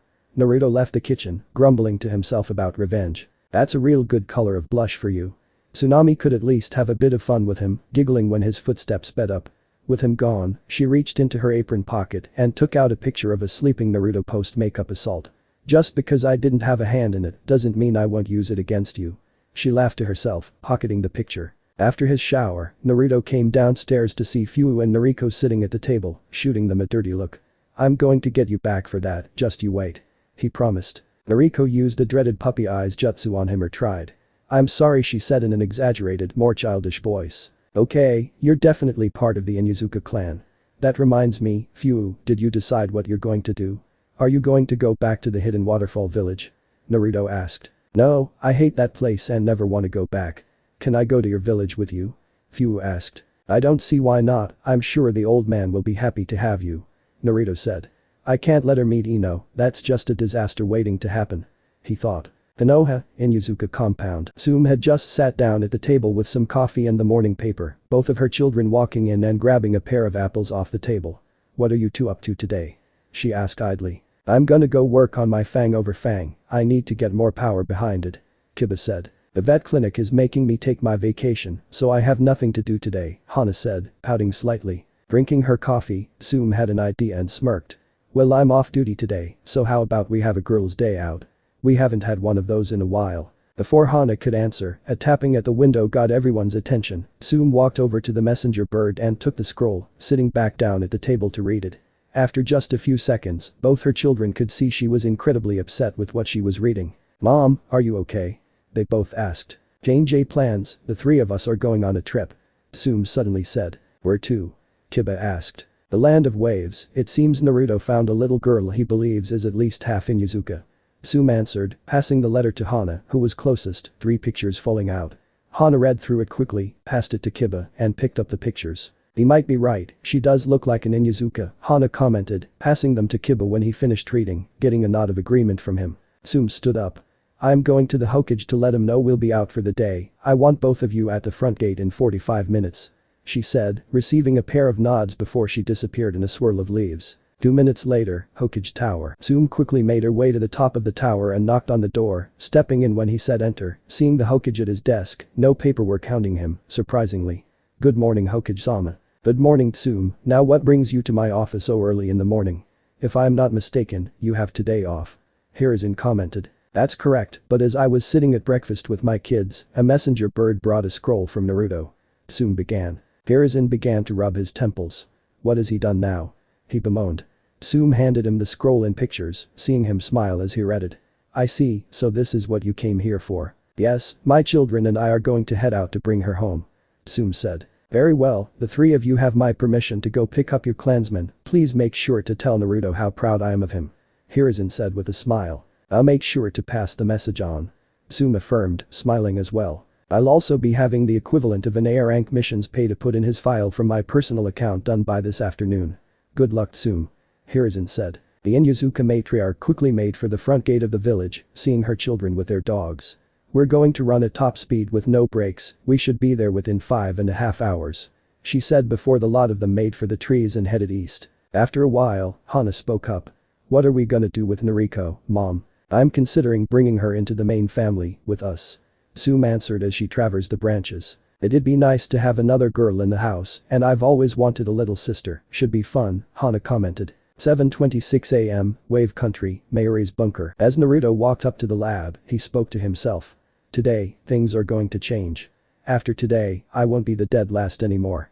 He made his way into the main room, spying Nemu at one of the machines, working on what was probably the compound. Good morning, Nemu. Were you able to get what I asked done? Nemu turned to him and bowed. Yes, I was able to get the chemicals ready, the laboratory is now at 100% efficiency. Naruto nodded, then turned to the computer screen, Mayuri's face appeared on it. Okay Mayuri, what's this chemical gonna do to me? Its main function will be boosting the strength of your soul, thereby granting you spiritual powers like the Soul Reapers. Mayuri answered. Nodding, Naruto walked over to one of the tables, took off his jacket and shirt, then laid down. Okay Nemu, I'm ready whenever you are. He gave her the go, Mayuri's lieutenant walked forward with a syringe filled with a green liquid before he looked to the computer. How long will this process take? It all depends on the strength of your soul.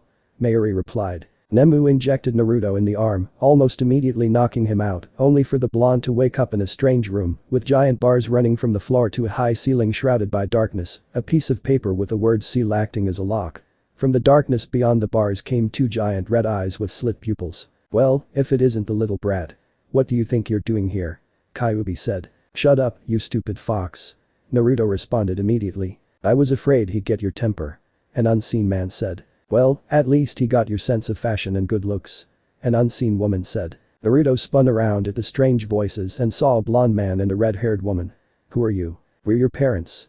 They proclaimed exuberantly with their arms and smiles on their faces. In a strange sense of deja vu, Naruto passed out while inside his mindscape. End chapter 3. Chapter 4. Strength of One's Soul. JACKE 44. Naruto's mindscape. As Naruto regained his consciousness, he felt the sensation of gentle fingers stroking his hair. Eventually gaining a sense of his location, Naruto noticed the man and woman who claimed to be his parents. Startled by this revelation, Naruto jumping to his feet exclaimed, "Who are you and why are we in a sewer?" The blonde-haired man spoke calmly. "Everything's going to be okay, Naruto, if you give us a chance we'll explain everything. Why should I even listen to you? I know exactly who you are, you're that bastard fourth Hokage. It's because of you that I'm one of the most hated people in the village. Do you know what it's like to walk down the street of your village with people always yelling and screaming at you? To have almost every store in the village refuse to sell you something, and to have angry mobs chase you down to beat you unconscious, only to wake up to see a nurse attempting to smother you? Or how about being sold food laced with poison, to have almost no friends, and the ones I could make I have to keep at arm's length to protect them? To go to bed every night not knowing if I'm loved, to have almost every teacher at the academy hate you. And you think you have the right to be my father?" Naruto pointed towards the nine-tailed fox. "You put that inside of me and left me with no one to take care of me and to not even know why I'm hated for 12 years. No, you no longer deserve to call yourself a father if you really are my father. The only thing either parent could do was hang their heads in shame." "And who are you supposed to be?" Naruto asked the red-haired woman. The woman looked at Naruto with tears in her eyes. "My name is Kushina Uzumaki and I am your mother." Naruto's once warm eyes froze to an ice blue. "Did you help him put that thing in me?" The only thing that Kushina could do was nod her head. "I never wanted to do it. I begged him to seal the Kyuubi back into me, but I was already weak from having you, not to mention the damage that was done to me from the previous attack." She got down on her hands and knees with her forehead touching the floor. "Please forgive me, Naruto, all I ever wanted was for you to be happy. I knew the village would never accept you, that's why I wanted the fox to go back inside of me, but we were out of time, and only an Uzumaki can contain the 9 tails. We made a mistake, we wanted the village to see you as a hero, but as you said, the villagers never did that. If you would just please give us a chance, we could make it up to you." Naruto slowly walked up to her, bent down and put his hand on her shoulder, causing her to slowly look up at him before he wrapped her in a hug. He began to break down, crying into her shoulder. Standing off to the side, Minato was thinking about all the mistakes he made. Naruto released a hug before speaking. "Okay, now how are you both here?" Kushina looked over to her husband. "Do you have any idea how this happened?" she asked. Minato shook his head. "No." "Naruto, what happened before you came in here? Where exactly is here, anyway?" Naruto asked. "We're inside your mind, it's a place where you can sort out your thoughts. It can also let you contact the 9 tails." Minato answered. Naruto looked around the sewer-like room, with metal pipes running across the ceiling and water on the floor. "This is my mind. This is just great, now Io know 1000 Ryo, she always said I must have a sewer for a brain." He commented, making both parents laugh before he jumped to his feet and pouted. "It's not funny, she's always teasing me about it. It's going to be okay, now tell us what happened." Kushina requested, Naruto nodding before telling his parents all about the chunin exams, including his fight in the Forest of Death with Orochimaru, all of the preliminary round matches, how he swore to beat Neji on Hinata's blood, and how his sensei reacted when he asked for training. "Naruto, who is your sensei?" Minato asked with a frown. "Kakashi Haddock, why?" Naruto asked. Minato and Kushina become enraged. "Naruto, what else has he taught?" They dared to ask. "The tree walking technique." Naruto answered before they gestured for him to continue. "That's it. I always told you he was unstable, Minato. Between the death of his teammates and father and the way he always clung to you, you should have taken his headband. I bet." "Wait for a second, you were Kakashi's sensei?" Naruto asked. Minato nodded solemnly. "I'm sad to say I was." Naruto let out a growl-like sigh before shaking it off. "Okay, let's get back to what we were talking about. After he ditched me, I had a fight with my other teammate. After that, I decided to get some fresh air and train in a place where I could have peace, so I asked a Hokage if I can come to the Land of Waves. During my mission here weeks ago I found some strange building in the forest, so I decided to come here and see what was in it. It turned out that the building was a failsafe built by a man named Mayuri Kuritsuchi, who was from another world. After that, I had Nemu give me the serum. He said that it would boost the strength of my soul and the spiritual aspect of my chakra. He explained, describing the lab. Kushina pinched her nose in exasperation.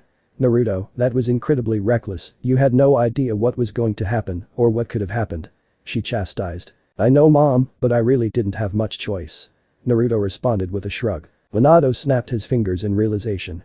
I think I figured out what happened. This serum was supposed to strengthen your soul. When I sealed the 9 tails in you, I put a sliver of mine and your mother's souls into the seal to help you in the future if the fox ever got out of control. I believe it increased the strength of our souls as well. Naruto blinked in surprise at the theory. How long do you think it's going to last? He asked. I'm not sure, originally we'd have a few minutes, but if this serum has increased the strength of the souls, it's impossible to tell. Minato said. Kushina pulled Naruto into a hug. I really don't care, I'm just happy to have time with my son. We'll figure it out later, maybe this Mayuri can help us if he has had dealings with souls. Suddenly Naruto started to disappear. What's happening? It's okay, you're just waking up, Minato explained. How do I come back to see you? Naruto asked. Just concentrate on clearing your mind, remember we will always love you. Kushina said. July 13, 9:33 a.m., Wave Country, Mayuri's bunker. Naruto came back to consciousness, sat up on the table, looked to his right at Nemu waiting patiently. Are you okay, Naruto-kun? She asked. Yeah, I'm okay. Naruto replied as he got to his feet. That is good to hear. Nemu nodded with that tiny smile of hers. So how did it go, Nemu? Did the serum work? Naruto asked, putting his clothes back on. We are going to have to do a few tests, if you would wait, I will go get the equipment ready, Nemu said, walking over to some machines. As she did that, Naruto thought to himself. Was that all just a dream? It was no dream, Naruto-chan. Kushina's voice came out of nowhere. Jumping in surprise and quickly looking left and right, Naruto found no explanation for the sudden intrusion. Mom? What's going on? He asked, confused. It's okay Naruto, your mother and I were able to tweak the seal, and now we can communicate with you. All you have to do is just think what you want to say. Minato's voice chimed in. Please tell me you can't look outside because if you can, this is going to be really embarrassing having my parents stuck inside my head. I'm never going to ever get away with anything. Naruto complained. Don't worry about that Naruto, your mother was quite the Hellraiser growing up, one of the monikers that she got was the Crimson Maelstrom, because if anyone ever made fun of her red hair, she usually caused collateral damage. Case in point, she once destroyed an entire dumpling restaurant when the owner said that she was eating like a pig and told her to get out. It took 2 full squads of Anbu Black Ops, our whole graduating class, and the promise of a month's supply of ramen to calm her down. Minato brought up with a chuckle. That's good to hear, remind me to tell you all the stuff I did. Naruto responded with a grin. There's no need for that Naruto, we can just scan your memories, technically, we are inside your mind. Kushina said. Fine, just don't go snooping too much, there are still some things I don't want you to know. Naruto said. You mean like this crush you're starting to get on a girl named Hinata? Teased Kushina. Okay, I've definitely got to find a way to get you out of my head. Naruto said, cheeks pink. Suddenly, he heard his mother's laughter in his head. What's going on in there? She just found the memories concerning all your pranks, how could you paint the Hokage monument? Minato asked, waterfall tears on his face when he saw how his own face was vandalized. Actually, that was pretty easy, the security in the village really sucks. Okay, I'm going to cut the connection now, I got things I gotta do. I'll talk to the two of you later. Coming out of his concentration to see Nemu walking back over to him, carrying several instruments. How long was I asleep for, Nemu? He asked. You were unconscious for 1 hour. Nemu had said before she put the instruments down. This should not take very long. She assured him as she picked up the first instrument, beginning to wave it around his body. After the 3rd pass, it lets out 3 beeps. Completing the process took another 30 minutes before she set everything down. You will be happy to know the process was a complete success, you should have no problems becoming a Soul Reaper. She announced. Thank you Nemu. Naruto said with a smile before he walked over to the central computer. Tell me something Mayuri, you said when I put the helmet on, you got all my memories downloaded, right? He hypothesized. That is correct, Naruto. Mayuri's face came on screen. So you are aware that I have a demon inside of me? I am indeed. Well, it turns out that it was my father that put it inside me, but when he was putting it in the seal, he put a fragment of his and my mom's souls inside of it to help me battle the fox, should it ever get out of control. Naruto explained. Mayuri gained an interested expression. And now I come to find out that when the serum that was put inside of me, it not only boosted my soul, but it also strengthened their souls as well, and now I have both my mother and my father's souls inside my head. That is quite interesting, indeed. Mayuri said with a nod and a hum. You wouldn't happen to know how to get the souls out, would you? Naruto asked. What do you take me for, a uncultured buffoon? Extracting the souls will be an easy process. I believe you are entirely underestimating my abilities. All you need to do is find 2 cylinders to put them in. Mayuri said after his mini tirade. Naruto chuckled slightly, though he was an echo in the computer, he was still Mayuri. Do they have to be a particular type? He asked. As long as it is not a living item, then no, I once saw someone put a mod soul in a stuffed animal. The results were odd, to say the least. Mayuri commented. That's good to hear, when will you be able to do it? Naruto asked. I should be able to get the machine working by tomorrow morning, as long as you can find 2 items to put the souls in. Mayuri reminded. Naruto nodded his head and looked at the clock on the wall, deciding that he would head back to the house so that he could be there when the Inuzuka came to pick up Nariko. He knew she'll be very nervous and would like him to be there to help her. I'm going to take the rest of the day off and let the serum work its way through my system. Nemu, you can take the rest of the day off to just relax. I'll be back in the morning to start my training. He said, reaching into his pocket take out a few bills. There's a village about a few miles to the west, why don't you go and have some fun? Naruto smiled as he handed her the money. Thank you very much, Naruto-kun. Nemu responded with that small smile of hers, taking the money. And Mayuri, I'll try and find 2 cylinders for the souls, but it's not a rush job. I don't think having my parents make a miraculous comeback to life is a good idea, it could cause a panic. Naruto said. Very well, I will put it on standby until you give me the orders. Mayuri said. 11:13 a.m., Tsunami's house. Naruto waved goodbye, making it back to the house in half the time it usually took to see Nariko playing in the front yard with at least a dozen children. Seeing Tsunami and Fuse sitting on the front porch watching the children playing, he spotted Inari running up to him. Hey Naruto. The moment the other kids hear this, they all made a beeline for Naruto and surrounded him. Hey Inari, I'm taking it these are your friends? Naruto asked, each had a big grin on their face. That's right. We were wondering if you could help us train, we want to be ninjas just like you. One of the kids said. Listen to Inari, I don't mind training you, but taking on all your friends is a little too much besides, I would need permission from their parents. Naruto said, before Tsunami caught his attention from the porch, waving a bunch of papers. All of their parents already sent a form saying that they can train with you. Tsunami said, having a great smile on her face. Please, please, please, please, please, you're so cool. They all said. It would be so cool to be able to do ninja tricks. Would you teach me how to breathe fire like your teammate? Forget that I want to learn how to walk up trees, that was so cool. Naruto was a bit overwhelmed, being surrounded by children asking question after question. Okay, just calm down, give me a moment to get some supplies, and then I'll help you. He said, stepping inside for a second to bring out said supplies, seeing the kids jumping up and down in excitement. How hard can this be? I helped Konohamaru and his friends with their training sometimes. He said to himself, approaching the children. Okay kids, line up. We're going to start with physical fitness, I want 3 lines going here, here, and I want you all to do 25 push-ups. He demanded, all the kids going where they were told to go, while Naruto smiled to himself. See, this isn't so hard. Naruto's mindscape. Your child is a complete moron, he has no idea what he's getting himself into, but this should be quite hilarious to watch. Kyuubi said. All the mother and father could do was nod in agreement before Kushina looked at Minato. I still remember that day you came home from your first day of training your team. You swore you didn't want to go back because Obito was a loud-mouthed brat, Kakashi was a jerk, Rin was a fangirl for him, Obito hated Kakashi, and add to that fact you had to chain the 3 of them together to make them work together was pretty funny. She giggled. And this is coming from the woman that took her 3 students and got them drunk the first night, then the 4 of you went to the hot spring and tried to look into the men's side. Minato countered with a knowing grin. Kushina's face went bright red.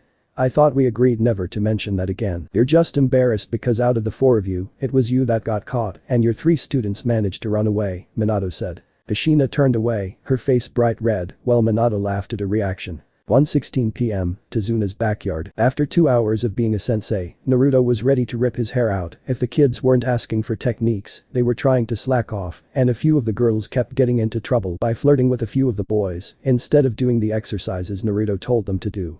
Eventually, a shadow clone came back and cancelled itself out, giving Naruto the memories. Nodding to himself, he addressed the children. Alright, that's enough. He yelled, the kids stopping their jumping jacks. I want 3 lines again. I placed a flag half a mile down the path. I want you all run down this route, move around the tree, and back. If I find out you cheated, you won't get any more training from me. Got it? On your marks, get set, go. As one, all the kids instantly started running down the path. Once they were out of sight, Naruto walked up to the porch, took a glass of lemonade off the table, and sat down with the ladies. So Naruto, how do you think the kids are doing? Tsunami asked. Some of them are doing pretty well. If we keep this up, they should be good, and I'll be able to make a legitimate training program for them. Naruto praised, drinking his lemonade and waiting for the kids to come back. 1:35 p.m. He could see the kids in the distance running to him, so he stood up and walked back out to the yard. As the last kid crossed the finish line, Naruto could tell the kids were done for the day. Okay, that's enough for today. If you guys go up to the porch, you can have lemonade. I want you back here tomorrow at 8 o'clock sharp if you guys want to continue to train. He said. Each kid smiled big, saying that they would be back before they all walked up the porch for drinks.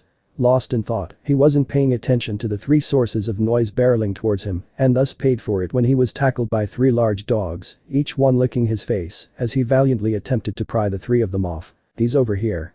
A familiar voice had come before three people laughed at Naruto alongside the children and Tsunami. Okay, Hana, call them off. Naruto begged. But Naruto, if you would just come by the compound more often to see them, they wouldn't be so hyper. Hana countered. Okay, I'm sorry guys. I promise I'll come by more often. Naruto promised. Hana whistled, her three companions backed up so that Naruto could stand up. Wiping his face to clean the saliva off, he pouted lightly. I don't see why they are so hyper, it hasn't been that long since I've seen them. He commented. The only answer he got was three barks, which he sort of understood. Yes, I've missed you guys too. He reached out and scratched their heads before a white puppy jumped into his arms. How's it going, Akamaru? He scratched the puppy's head behind his ears as it let out a bark before he put him on the ground. So, do you guys want to talk now or do you want to meet her first? He asked the three Inuzuka. Let's talk first. Tsume said. Nodding, Naruto led them over to some trees and spent the next couple of minutes explaining everything he knew about Noriko, how he found her, what she and Tsunami told him, and his own observations of her ever since she woke up. After listening to everything, Tsume and Hana both trapped Naruto in a hug. Every time we think you're done surprising us, you do something like this. Don't worry, she would be welcome to the main family. Tsume said, proud of him, after releasing the hug. Are you saying you're going to adopt her as your own? Naruto asked, surprised. That's right, we discussed it on the way here. I've always wanted another kid in the house. Tsume said with that trademark Inuzuka grin, not dissimilar to Naruto's own foxy grin. But I have always wanted a younger sibling too, not that you don't count, Naruto, you know that you're as much a part of this family as we are. Hana said with a kind smile, one of the more reserved and normal of the Inuzuka. I know, that's why I sent that letter to you directly, instead of sending it to the old man. So are you guys ready to meet her? Naruto asked, getting three affirmatives, before leading them back to the house and into the living room to see Fu, Inari, and Noriko playing cards, Tsunami sitting off to the side reading a book, the three kids looking up to see Naruto and three new people. I'd like to introduce you all to Tsume, the head of the Inuzuka clan, her daughter Hana, and her son Kiba. He said. Tsunami put down the book and stood up, falling into the gracious hostess role she seemed at home in. Welcome to my home, my name is Tsunami, and this is my son Inari. She greeted. The only teen girl of the bunch quickly jumped up and smiled. And I'm Fu. Noriko slowly walked up to Naruto, and he put a hand on her shoulder. It's going to be okay. He said gently. Noriko looked at the three Inuzukas, only saying one thing. Are you really my family? She asked timidly, almost scared. Tsume got down on her knees and put her hands on Noriko's shoulders. That's right, you're a member of this family, and nothing's is ever going to change that. If you want you can come live with the three of us, you will have a big sister and a big brother, and I will become your new mother. She explained. With tears in her eyes, Noriko lunged forward to hug Tsume. Yes please. Naruto let them stay like that for a few minutes before speaking up. Okay, why don't the four of you talk for a little bit? And Noriko, just so you know, Hana came with her partners who are some of the biggest dogs you will ever meet. Noriko quickly looked at Hana and ran up to her, hands clasped together as she jumped in place, excited. Can I go meet them, please? I love dogs, especially big ones. Hana reached down to pick her up, sitting her on her shoulders. Of course you can. We'll make sure to say goodbye before we leave, Naruto, we'll see you in a little bit. She had said before they headed outside. Tsunami walked up to Naruto and gave him a hug. I've never been more proud of you before as I am right now, you gave that little girl a new family. She said, proud tears in her eyes. Just then, the four people left in the house heard a loud squeal from outside. Oh my god, they're so big. I told her they were big. Naruto chuckled as they ended the hug. "So Tsunami, is Tazuna coming home tonight?" he asked. "He'll be home later tonight," Tsunami said, heading back to her chair and returning to her book. Quickly running up to his room, Naruto returned with his own book and sat at the table, beginning his next chapter. Noticing this, Tsunami looked up from her book, curious. "What's that book you're writing about, anyway? You never did say." Smiling bashfully, Naruto put his pen down and scratched the back of his head. "Well, I wanted to keep it a surprise. I've never told anybody what it's about, but seeing as I'm working on the last chapter, I guess I can tell you what it's about, but you gotta promise not to laugh. It's a love adventure story called Battles of the Heart. Love or Honor. It's a story about a young man from a family of warriors who hates to fight and wants nothing more than peace, and a noblewoman who falls in love with him. They wish to see the land return to a time of peace, as it was in her grandfather's time, for her father is a cruel and evil man who thinks that his daughter is useless because she has a kind heart and could never bring herself to harm anybody. So he decided to throw a tournament, and the winner will get his daughter's hand in marriage, and the man who loves her will throw away all of his beliefs to fight in the tournament to receive her hand." After his synopsis, Naruto looked up to see both Tsunami and Fu with their hands over their hearts and a look of love in their eyes. "Naruto, when you finish that book, I would like to read it," said Tsunami. "Can I read it too?" asked Fu. "The both of you are more than welcome to read it when it's finished. I'm actually considering seeing if I can get it published back in Konoha. A lot of the women I know have said they want to read it too," Naruto said. "Well, hopefully, you'll be able to finish it before you leave," Tsunami had said before she returned to her book, and Fu went back to her cards. Before anybody knew it, it was time for dinner and knocking at the door getting their attention. "I'll get that, it's probably them," Naruto said. "And we'll start dinner," Tsunami said, heading into the kitchen with Fu. Fu looked at Tsunami and tilted her head. "What are we going to cook for dinner today? And how does homemade ramen sound?" Tsunami asked with a smile. "Sounds good," Fu said with a smile. Naruto opened the door to see Tsume and company. "How'd it go?" he asked, stepping outside with them. "Well, she's definitely going to fit into the family. Just came to tell you we're going to head home," Tsume said as they headed out to the front lawn, Naruto spying Nariko on the back of one of Hana's partners, riding it like a horse. "You having fun?" Naruto asked with a knowing smile. Nariko turned to look at Naruto with a wide grin. "This has been one of the best days that I can ever remember. Mom said that she would help me with my training, I even get my own partner," she exclaimed. "When we get home, what about the dogs that are here?" Naruto asked, remembering her friends. "We went to talk to them, but they want to stay here, they said that this is their home. Are you going to come with us?" Nariko asked with a cute tilt of the head. "I'm sorry Nariko, but I'll be staying here until the end of the month. I've got a lot of training and need to get it done, but if you behave, I'm sure your mom will take you to the fight at the end of the month," Naruto said, before turning to face Tsume. "I'll make sure to check in with you a couple days before the fight," Tsume said, pulling the blonde into a hug. "I'm supposed to pass on a message for you, the Hokage told me to tell you how proud he is of you, and just so you know, I put a reward into your bank account. I'm not going to hear you say no, you deserve this," she said, releasing her hug. Before he could say anything, he was instantly pulled into another hug by Hana. "Thank you, little bro, we're all going to be in the stands rooting for you," she said, giving him a kiss on the cheek, the blonde trying to pull himself out of the hug to wipe off his cheek like a fussy toddler, Tsunami, Inari, and Fu having come out to wave goodbye. Naruto quickly bumped fists with Kiba who said, "I'll see you later, loser." He grinned, made his way over to Nariko and whispered in her ear. When he finished he saw Tsume and remembered something, then went over to her. "Before you go I wanted to ask you a couple things." Tsume nodded. "I know you noticed too, that her eyes have a yellow tint to them, is that normal?" Tsume thought a moment. "I did notice and no, it's not usually.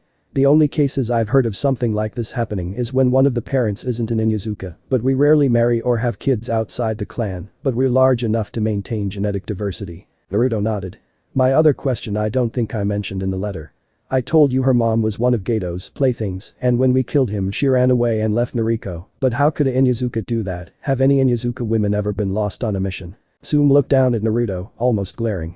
"It's unlikely, even if the father was an enemy that beat and raped her, no Inuzuka woman would abandon her child, our maternal instincts are far too strong, we'd rather die, and no Inuzuka females have been lost in my lifetime, a few have been killed though, which is why I don't think her mother was an Inuzuka." Tsume glanced at Kiba. "While not impossible as even the strongest will can be broken eventually, based on what I've seen and you told me, what probably happened at an Inuzuka male impregnated a civilian during a mission, you know how we are, especially the men," Tsume said, and gestured at her son. "Beyond that I don't know, but I was going to get a genetic test done anyway to see if she has any close, living relatives." Naruto smiled. "Which is why you keep a tight leash on him, so to speak." Thanks, and would you let me know what you find? Naruto said and chuckled. Sure, since you brought her to us, Tsume said, then faced her group. Alright pups, let's head out. Tsume exclaimed. Nodding at the signal to go, Nariko looked at Kibble with a grin. Come on, let's race home big brother Kibble. She said innocently. Tsume and Hana burst out laughing, along with all their dogs and the trio on the porch. Kibble shot Naruto the dirtiest look he could muster. I'll get you back for that. He promised. Whatever you say, Kibble. Naruto countered, still with that playful smirk Kibble was beginning to hate. As the new family headed out with big smiles on their faces, Naruto headed back inside once they were out of sight, smiling when he heard they were having ramen.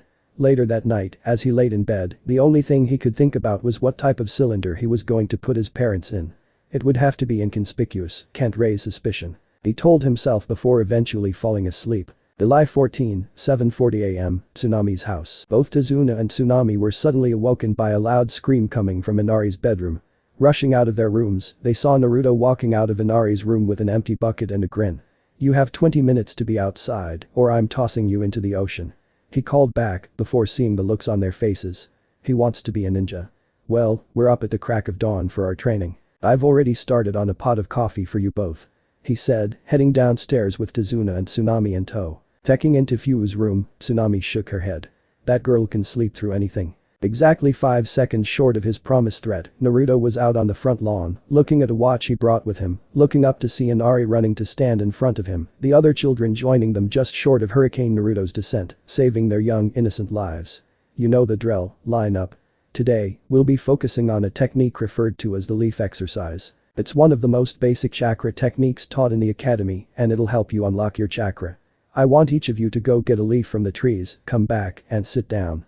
He demanded, the lot of them making for the trees to do just that, Naruto falling into his explanation of the exercise. Unknown to anyone, the Naruto before them was in fact a shadow clone. Mayuri's bunker, lab. Naruto walked in to see Nemu sweeping the floor, the lieutenant turning to greet him when she heard the door open. How was your night, Nemu? He asked. It was very nice, I was able to pick up a few books from the village and a few other supplies, Nemu said. That's good to hear. Naruto said, glad she was taking to acting on her own instead of only acting on orders before he made his way over to the central computer to type in a series of keys. A machine in the middle of the room came to life, rumbling with its many functions going to work before the door opened, revealing none other than Yuruchi standing there in the smoke. She stepped out and smirked. I take it you're the new boss? She asked, yellow eyes alight with a playful mischief. That's correct, my name is Naruto Uzumaki, but you can just call me Naruto. I hear you're the person to talk to about hand-to-hand combat. He said as he gave her a quick once-over. Her picture didn't do her justice. At 5'1" she was only a few inches taller than him, but beautiful purple hair and a high ponytail to her waist like a mix of Ino and Anko that almost made him shudder. She had light brown skin, yellow eyes, black kunoichi sandals, black stretch pants with a beige sash belt, a black undershirt that's probably sleeveless and a short-sleeved orange overshirt with 2 white stripes at the shoulders. He really liked her taste as clothes. Her most prominent feature, literally, was a firm, very ample chest that rivaled any woman in Konoha.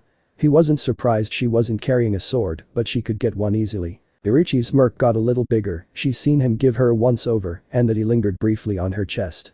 She'd bring that up later to tease him, as he seemed to be the fun type who'd let her be herself, even though she knew she had to obey any order he gave her, but now wasn't the time for that, she was obviously here for a job. That's right, but you should know I only train people who have the determination to stick through it. And I'm the best you will ever get, I never back down from a challenge.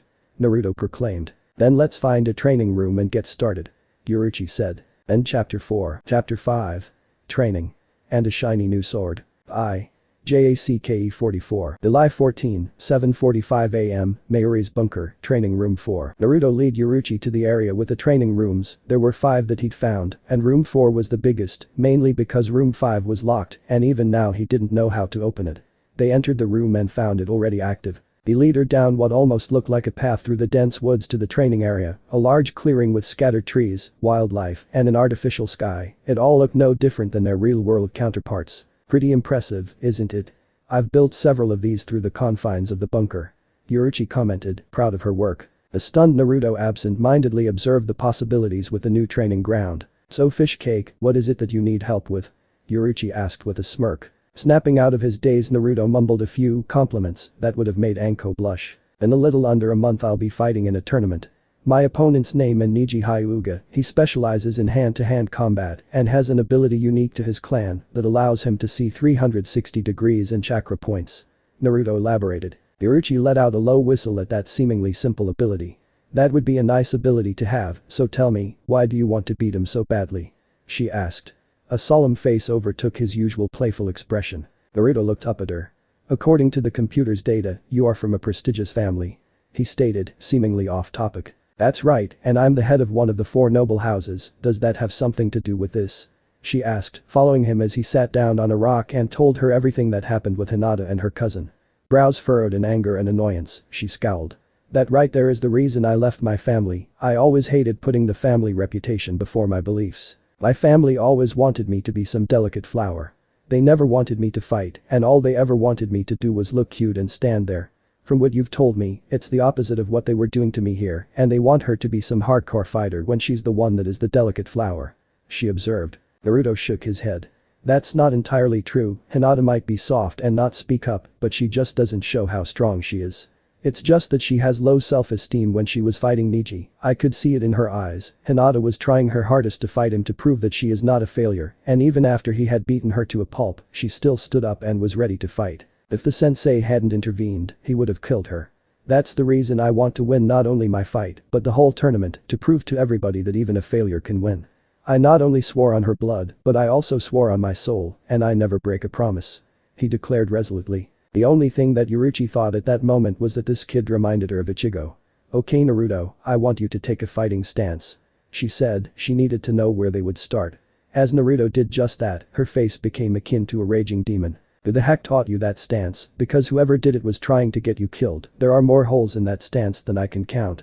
She pointed out. I should have figured, the teachers at the academy didn't teach me the right style, Naruto commented with a frown. Naruto's mindscape. Kushina was off to the side looking through all of Naruto's memories, muttering every profanity under the sun as Minato walked up to her. What are you up to now? He asked. I'm searching all of his memories of the academy for the teachers that trained my Naru-chan wrong, that way when we get out of the seal, I can show them what happens when you mess with my family. Kushina answered, writing down names and descriptions in a notepad. Minato decided to step away slowly. He'd seen that look on her face before. It usually meant someone was going to end up in the hospital if they were lucky, and the funny part was, he didn't even feel sorry for any of the teachers. He had already made plans for what he was going to do to Kakashi when he got his hands on him, that is if there's anything left of him after his wife got through with him. Training room 4. Okay, this is what we're going to do. I want you to come at me with everything you have, and we can start on your new style, once I have a grip on what you can do. Yuruchi said. About 4 hours later Naruto hit the ground panting heavily, feeling exhausted for the first time, as Yuruchi was standing over him with her arms crossed. I'll give you this Naruto, you've got some pretty ridiculous stamina. She commented. Naruto let out a chuckle looking up at her with a grin. Well, I wouldn't be the pranking demon of Konoha if I couldn't outrun the Anbu and Jonin. He said, struggling to get to his feet, Yuruchi putting her arms around his shoulders. So, does that stamina transfer to other areas? Yuruchi purred with a coy grin. Naruto's face instantly turned blood red. How would I know? He sputtered. Inside the seal, both Kushina and Minato burst out laughing at Naruto and the situation he was in, just as Yuruchi put a small kiss on his cheek. Well, we can always find out if you are interested. She said, seeing blood dripping from his nose before she released her hold on his shoulders. Now, follow me. She requested, leading him to a hot spring. This will help you regenerate your strength, and the hot spring also has healing properties. She explained. Naruto put his hand in the water to test the temperature, finding it was just right, so he quickly stripped down to his boxers and got into the water up to his neck. Man, you weren't kidding, this water feels fantastic. He said with a blissful sigh. Well, I'm glad you like it. Hope you don't mind if I join you. Yuruchi said. What do you mean? You can't join me. Naruto nearly screamed, starting to freak out as he saw her start to take off her clothes. In response, he quickly put his hands over his eyes. Suddenly feeling the water ripple and knowing that it was wrong, he peeked through his fingers, but instead of seeing Yuruchi, he opened his eyes to see a black cat swimming around in the water. How in the heck did you turn into a cat? He pointed accusingly. The cat looked over to Naruto with the cat equivalent of an amused look. You didn't think I would get in the water in my human form, did you? Man, you are a little pervert. She said in her now masculine voice. I am not a pervert. You're the one who got into a hot spring with a 12-year-old boy, so if anyone here's a pervert, it's you. Naruto accused, despite the fact that part of him wished she was in human form.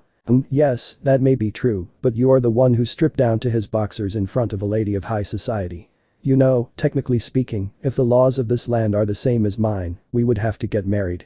Yorichi mentioned. And with that, Naruto passed out. After returning to the land of the living, Naruto looked around to find he was laying on a table back in the lab. Sitting up and looking around, he heard the door open. Looking to his left, he saw Nemu, so he hopped off of the table. "How long was I out, Nemu?" he asked. "You were unconscious about 3 hours. I was just getting more of the living quarters ready if you decide to create bodies for more people. Currently, only Orochi-sama is staying here, but we will need more rooms ready just in case." Nemu replied. "That's good to know, thank you." Suddenly Naruto realized what she said and looked at her with narrow eyes. "Then where are you staying?" he asked slowly, almost in a growl. Quickly scanning his surroundings, he saw a small cot in the far corner, which he quickly walked over to, found a bundle of clothes and a few other items underneath it. "Explain to me what this is, Nemu," he ordered, something he didn't think he'd ever do. Nemu looked down, not meeting his eyes. "This is where I sleep at night or when I am not needed, Naruto-kun," she said. Naruto sighed heavily and put his hand on his forehead. "Nemu, don't you remember what I said the first time we met? I told you I don't want an obedient servant, I told you to be yourself, and if you wanted something, all you had to do was ask. Now technically since I'm the boss, I'm going to give you a direct order. You are to get all of your belongings and move into one of the spare rooms, and you are to customize it to your own liking, do you understand?" he asked. Nemu gave that small smile of hers. "Yes, thank you very much, Naruto-kun. I have never been given my own room, my past self had to follow orders constantly, I was never given anything if it wasn't mandatory," she said. Naruto wrapped her in a hug. "Things are going to be different this time, you can be your own self. Hell, if you want to, you can just leave and not have to come back. You can go out and live your own life," he said. Nemu shook her head, almost frantically. "No please, don't send me away," she begged. "You don't have to worry about that, Nemu, I'll never send you away if you really want to stay. You're my friend and friends never do that," Naruto said as he released the hug and took a step back.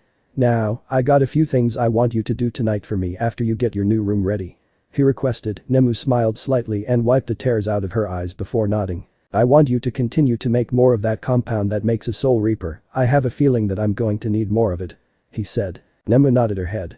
"I will make as much as I can," she assured. Suddenly Naruto got the memories from the clones that he left to teach the children, seeing that many of them had managed to do the leaf exercise.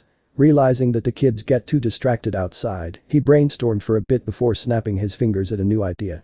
"I want you to make one of the rooms into a classroom with enough seats for about 20 kids and a chalkboard if you can find one. I just wish I had more copies of the books I brought with me," he said with a sigh. "If you like, you can give me the books and I can make you copies of them, Naruto-kun," Nemu said. "How are you going to do that, Nemu?" Naruto asked, confused and curious. "I can just put it in one of the copy machines and have it make as many as you need," Nemu explained. "That's good to know, I'll send a clone back with a few books, I want you to make a copy of each book for each student," Naruto said. "I see no problem doing that, we have plenty of materials here," Nemu replied. "Once you're finished, you can have the rest of the day to yourself. I'll be back early tomorrow with the students, okay? Now that we've got that settled, where did Yorichi get to?" Naruto wondered. "I'm right here, Naruto-kun," Yorichi said as she jumped onto his left shoulder. "I don't get why you're in that form," Naruto commented. "I just prefer to use this form, but you don't have to worry, my dear Naruto-kun, I'll be in my human form on our wedding night," Yorichi assured him with a sly smirk and a leer in her eyes Naruto didn't like. "Could you please stop teasing me about that?" Naruto begged with a reddening face. "No can do, and after seeing all that stamina in the training session, I'm quite intrigued to see the full extent of it," Yorichi said. "But I can't marry you because I'm starting to like this one girl back in my home village, she's sweet and kind, and we both have the same beliefs," Naruto countered. "Oh, you don't have to worry about that, Naruto-kun, I don't mind sharing," Yorichi assured him again. "I can't believe my little Naruto-chan is getting married." Kushina gushed inside Naruto's head. Naruto hung his head in embarrassment. "Mom, don't you start, too," he bemoaned. "Naruto-chan, ask her how many grandbabies she's going to give me," Kushina requested, jumping excitedly. "Mom, cut it out. Dad, can you please make her stop?" Naruto begged. "Sorry Naruto, but when your mom gets something stuck in her head, she won't stop until she gets what she wants," Minato said. Naruto sighed heavily, clearly outnumbered and without help. "Whatever, we can sort all this out later. I'll see you in the morning, Nemu, my clone should be here within the hour to give you the books. Please enjoy the rest of the day," he said. Seeing it was almost 3 o'clock, Naruto decided to go to the one place that he had meant to go to since he arrived. 3:07 p.m., Wave Country, atop a mountain. Heading in that direction, he soon reached a cliff overlooking the village and the graves of the two people that he respected and helped him learn his ninja way. However, he was shocked to see not only the graves, but also the ghostly forms of both Zabuza and Haku standing next to their graves. Yorichi, please tell me you see them, too. Naruto hoped as Zabuza and Haku turned to him at the sound of his footsteps. I can indeed, Naruto-kun, it would seem that the spirits of these two have not passed on. Yorichi commented. His expression showing his shock, Naruto approached the two spirits. Hey. It's good to see the both of you again. He said slightly nervous. Zabuza crossed his arms. Well if it isn't the blonde brat. I almost didn't recognize you without that horrible orange jumpsuit. He said. Haku had a small smile on her face. Please don't pay attention to him, Naruto-kun, he has just been grumpy since we woke up like this. She apologized. Naruto let out a small laugh. When was he not grumpy? He joked. Zabuza mumbled to himself about blonde-haired brats and no respect. So, other than annoying Mr. Grumpy Pants over there, how long have the two of you been here? Naruto asked, starting to relax. We appeared here a few days after we died, but you're the first person that's ever been able to see and talk to us. How is that even possible, Naruto, and what is the talking cat on your shoulder?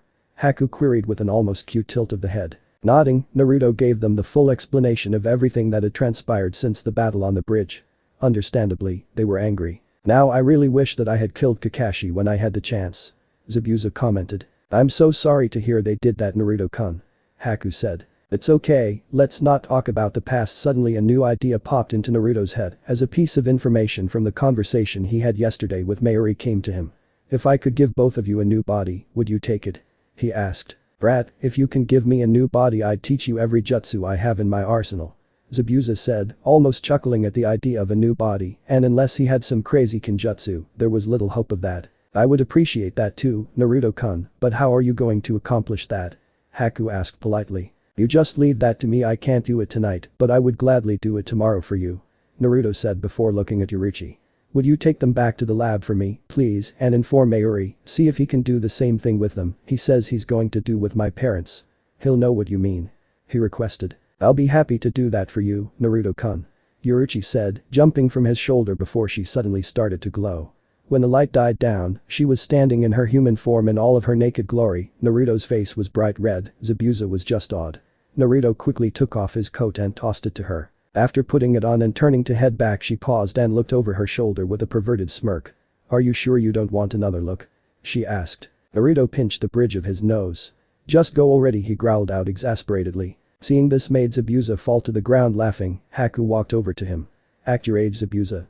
She said as she crossed her arms and began tapping her foot as she glared down at him. Even though they were spirits and she no longer thought of herself as a tool, she still thought of him as her sensei, but she was trying to at least civilize him a little, especially since it appeared they were going to get new bodies and she wanted everyone to like and respect them, which meant Zabuza had to start acting like a proper shinobi and to a lesser degree her surrogate father. The look on Haku's face sent a chill down Naruto's back. Dad, I came to a decision, he thought. Haku had obviously found herself thanks to him. And what would that be? Minato asked, curious. Women are definitely scary, alive or dead. Naruto answered quietly. And you better believe it, Naruto-chan. Kushina jumped in, patting her flexed bicep in feminine power, Minato shying away slightly as memories surfaced, painful ramen-filled memories. Naruto, let me give you some wise words that my father gave to me. A happy wife is a happy life. Minato imparted on Naruto, his first real lesson as a parent. Okay, so it's set, you two go with her to the lab, and I'll see the both of you in the morning. Naruto said with a clap of the hands, getting two approving nods. Yorichi walked over to Zabuza's sword and swung it over her shoulder with ease. She walked back over to Naruto and gave him a quick kiss on the lips. I'll make sure to come find you when I'm done, Naruto-kun. She assured him. Naruto looked out over the village and thought to himself for a bit. This is just getting too complicated. At this rate, I'm gonna end up with a whole bunch of fangirls between her and the girls in this village, which I've noticed have taken to staring at me. I'm starting to feel like Sasuke team. I don't suppose you know how to get rid of them, do you, Dad? He asked. Well, in all my life I've only ever found two ways to get rid of them. Your first option is to accept them and have some fun, Minato began. Naruto suddenly heard his father scream in pain before his mother interjected. Now you listen to me, Naruto-chan, don't you dare let me catch you doing that. As for getting rid of the fangirls, all you need to do is find yourself a strong woman to scare them off. Most of them will be run off by her strength, and personally, I wouldn't mind seeing you with a few lovely women, that way I can get lots and lots of grandbabies to spoil. Kushina gushed again. 3:31 p.m., Tsunami's house. Deciding to ignore both of his parents, he made his way back to the house and found nearly 24 children laying around the front yard, obviously worn out. "So how do you kids like the training?" he asked with a smirk. Inari shot up and pointed at Naruto. "You're evil," he shouted. All Naruto could do was burst out laughing. "You think I'm evil? You should have met my teachers," he said between his laughs. Coming down from his fit, he saw all the kids sitting up. "Now, is there anyone here who wants to stop training?" he asked, all the kids shaking their heads. "No." "Good. If that's the case, I want all of you back here tomorrow at 8 in the morning. And bring a lunch cause I've got a surprise for all of you," he said. "Yes, sensei," all the kids said before they headed home. "Hey Naruto, can you tell my mom that I'm going to walk Kaori-chan home?" Inari asked. "Not a problem, I'll make sure to tell her that you're walking your girlfriend home," Naruto said and gave him a smile and thumbs up. "She's not my girlfriend," Inari denied. "Sure, whatever you say, if she isn't, then why are you holding her hand?" Naruto pointed out. Both of the children's faces went bright red. "Come on, let's get out of here Kaori-chan," Inari insisted. As both children made a quick retreat, Naruto had a giant smirk on his face. "This is going to be fun. I think Ino-chan's rubbing off on me, now I'm starting to play matchmaker," he thought. Shaking his head, he made his way back inside and saw Izuna and Tsunami on the couch, looking over some papers. "Oh, welcome back Naruto. How goes your training?" Tsunami greeted him once she and Izuna noticed him. "It's going very well, but I still want to talk to you about something if you have time, Izuna," Naruto said. "Not a problem, these are just a few formalities. Let's head into my office so we can talk," Izuna said, getting up to lead Naruto. "Oh, before I forget Tsunami, Inari is going to walk Kaori home," Naruto said, then both of them shared a knowing smirk and nod. Once Naruto and Izuna were sitting in the office, Izuna addressed him. "So Naruto my boy, what is it you want to talk about?" he asked. "Well, seeing as you're now the leader of Wave Country, I thought I should inform you I found the supposed ghost structures and I thought I should tell you about what they are." "You actually found them?" Izuna asked, a shocked look on his face. "Yeah, it took me a while to find them, but I was able to locate them. Once I got inside, I found out the origin of what the building is supposed to be. It was originally built by a man named Mayuri Kuritsuchi, who came to this world from another dimension. He created it as a place he could study our world. He also made it a fail-safe for his world in case anything happened to it. He left a lot of valuable equipment in that building, which brings me to the point I wanted to talk to you about. I'm sure you've noticed by now, but I left a clone to train the children of the village," Naruto said. "I have indeed, and I noticed that they are quite happy with it," Izuna commented. "Yeah, so, seeing as he left all this equipment, what I propose is we make it an academy to train the people of this country to defend itself. It would mean you would be a minor ninja village. This has several possibilities. It could bring in more money for your country by taking in missions from other nations. You would have a small force to defend yourself should enemies try to attack your country, and you wouldn't need to worry about teachers because of Mayuri. He left a machine with soul fragments of very powerful people who could become the teachers and the primary protectors of this country," Naruto assured him. "How would I know that these people would actually protect my country and not enslave us?" Izuna asked. "Because I was messing around inside the lab and, not knowing what I was doing, I activated a machine that made me the boss, so they have to listen to me and do as I say. If I gave them a direct order to listen to you, they would have to obey your instructions," Naruto said. "I see you made some good points, and I've noticed that the children are quite happy training with you. It'd be nice to have somebody to defend us if we come under attack, but are you sure these people are powerful enough to protect us?" Izuna asked. "You won't have to worry about that Izuna-san, some of the people that are in that machine can reshape entire continents with the power they have, you would be quite well protected." Looking over at the window, Izuna saw a black cat. "Naruto, please tell me that cat did not just talk," he said. "Actually she did Izuna, I would like you to meet Yuruchi. She prefers to be in a cat form, but she can transform into a human. She's been helping me in my hand-to-hand combat," Naruto explained. Okay. Well, in light of this, I will propose your idea to the village at a meeting tonight. I won't mention anything about our protectors being from another world, just the idea of making the academy so that we can protect ourselves. I'll let you know in the morning, okay?" Izuna provided. "Sounds good enough to me," Naruto said, standing up and shaking hands. "Just so you know, in the morning I'm thinking of taking the students there so we can start the book learning. If you decide not to go with the academy, I can just have the students here, don't want to deprive them of this new opportunity," he said. "That sounds good to me. I'll let you know what we decide," Izuna said, before the three of them. Yuruchi had jumped onto Naruto's shoulder, headed out into the kitchen to see Tsunami at the stove cooking dinner. "So, where's your shadow, Tsunami?" Naruto joked. Fuu went to explore the village. Tsunami said over her shoulder. Let's just hope that she stays out of trouble. Naruto said with a worried tone. Wave Village, ice cream shop. All the villagers were running out as fast as possible, as the restaurant was being completely destroyed by a green-haired teenage girl who was currently in the ice cream cooler, eating as much ice cream as she could. Expectedly, she suddenly stopped eating and grabbed her head. Brain freeze. She yelled. Tsunami's house. I'm sure she'll be fine, it's a small village, what trouble could she get into? Tsunami said with a giggle. I guess you're right. So, when will dinner be ready? Naruto asked. Not very long. Father, why don't you go set the table? Tsunami requested. Izuna pouted and muttered something under his breath, though none of them could hear it clearly. What was that? Tsunami asked in a sweet tone, the threatening air about her contrasting greatly. While this was going on, Naruto ran up to his room to grab all of his books, giving them all to a clone to send to Nemu. Seeing as he had time, he decided to finish his book. About 20 minutes later he heard Tsunami call him down for dinner. Naruto walked into the dining room to see Tsunami, Tazuna, and Inari who just got home. So, Inari, did your girlfriend give you a goodnight kiss? He asked with a broad grin. Shut up Naruto, she's not my girlfriend. Inari denied, making both mother and grandfather laugh at his expense. Orochi jumped off of Naruto's shoulder onto the table. Naruto-kun, could I please get a small bowl of milk? She asked. Inari jumped to his feet in alarm. That cat just talked. He pointed out, flabbergasted. Yeah, it shocked me too. Naruto said with a chuckle. Suddenly the occupants of the dining room heard a pounding at the front door. Naruto and Tazuna went to see who it was, found 4 men standing there, 2 of them holding onto Fuu by the arms, the girl looking embarrassed and sick. What is going on here? Tazuna asked, confused. We found this young lady trashing the ice cream shop, we asked around, and people said she's staying with you. One of the men said. Suddenly Fuu broke free of their grip and ran over to a bush, vomiting into it for a few minutes before passing out. Naruto walked over to pick her up, saying that he will put her in bed.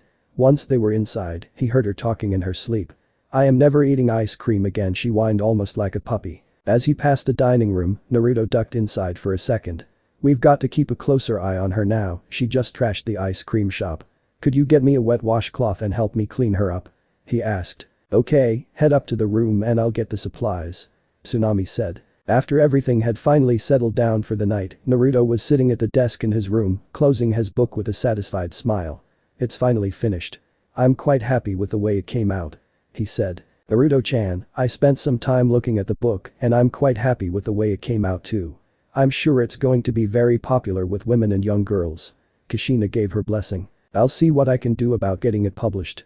Naruto said out loud, considering everyone else was asleep or out of the house by now. Naruto was brought out of his conversation with his mother by a knocking at his door, which he opened to find Tazuna.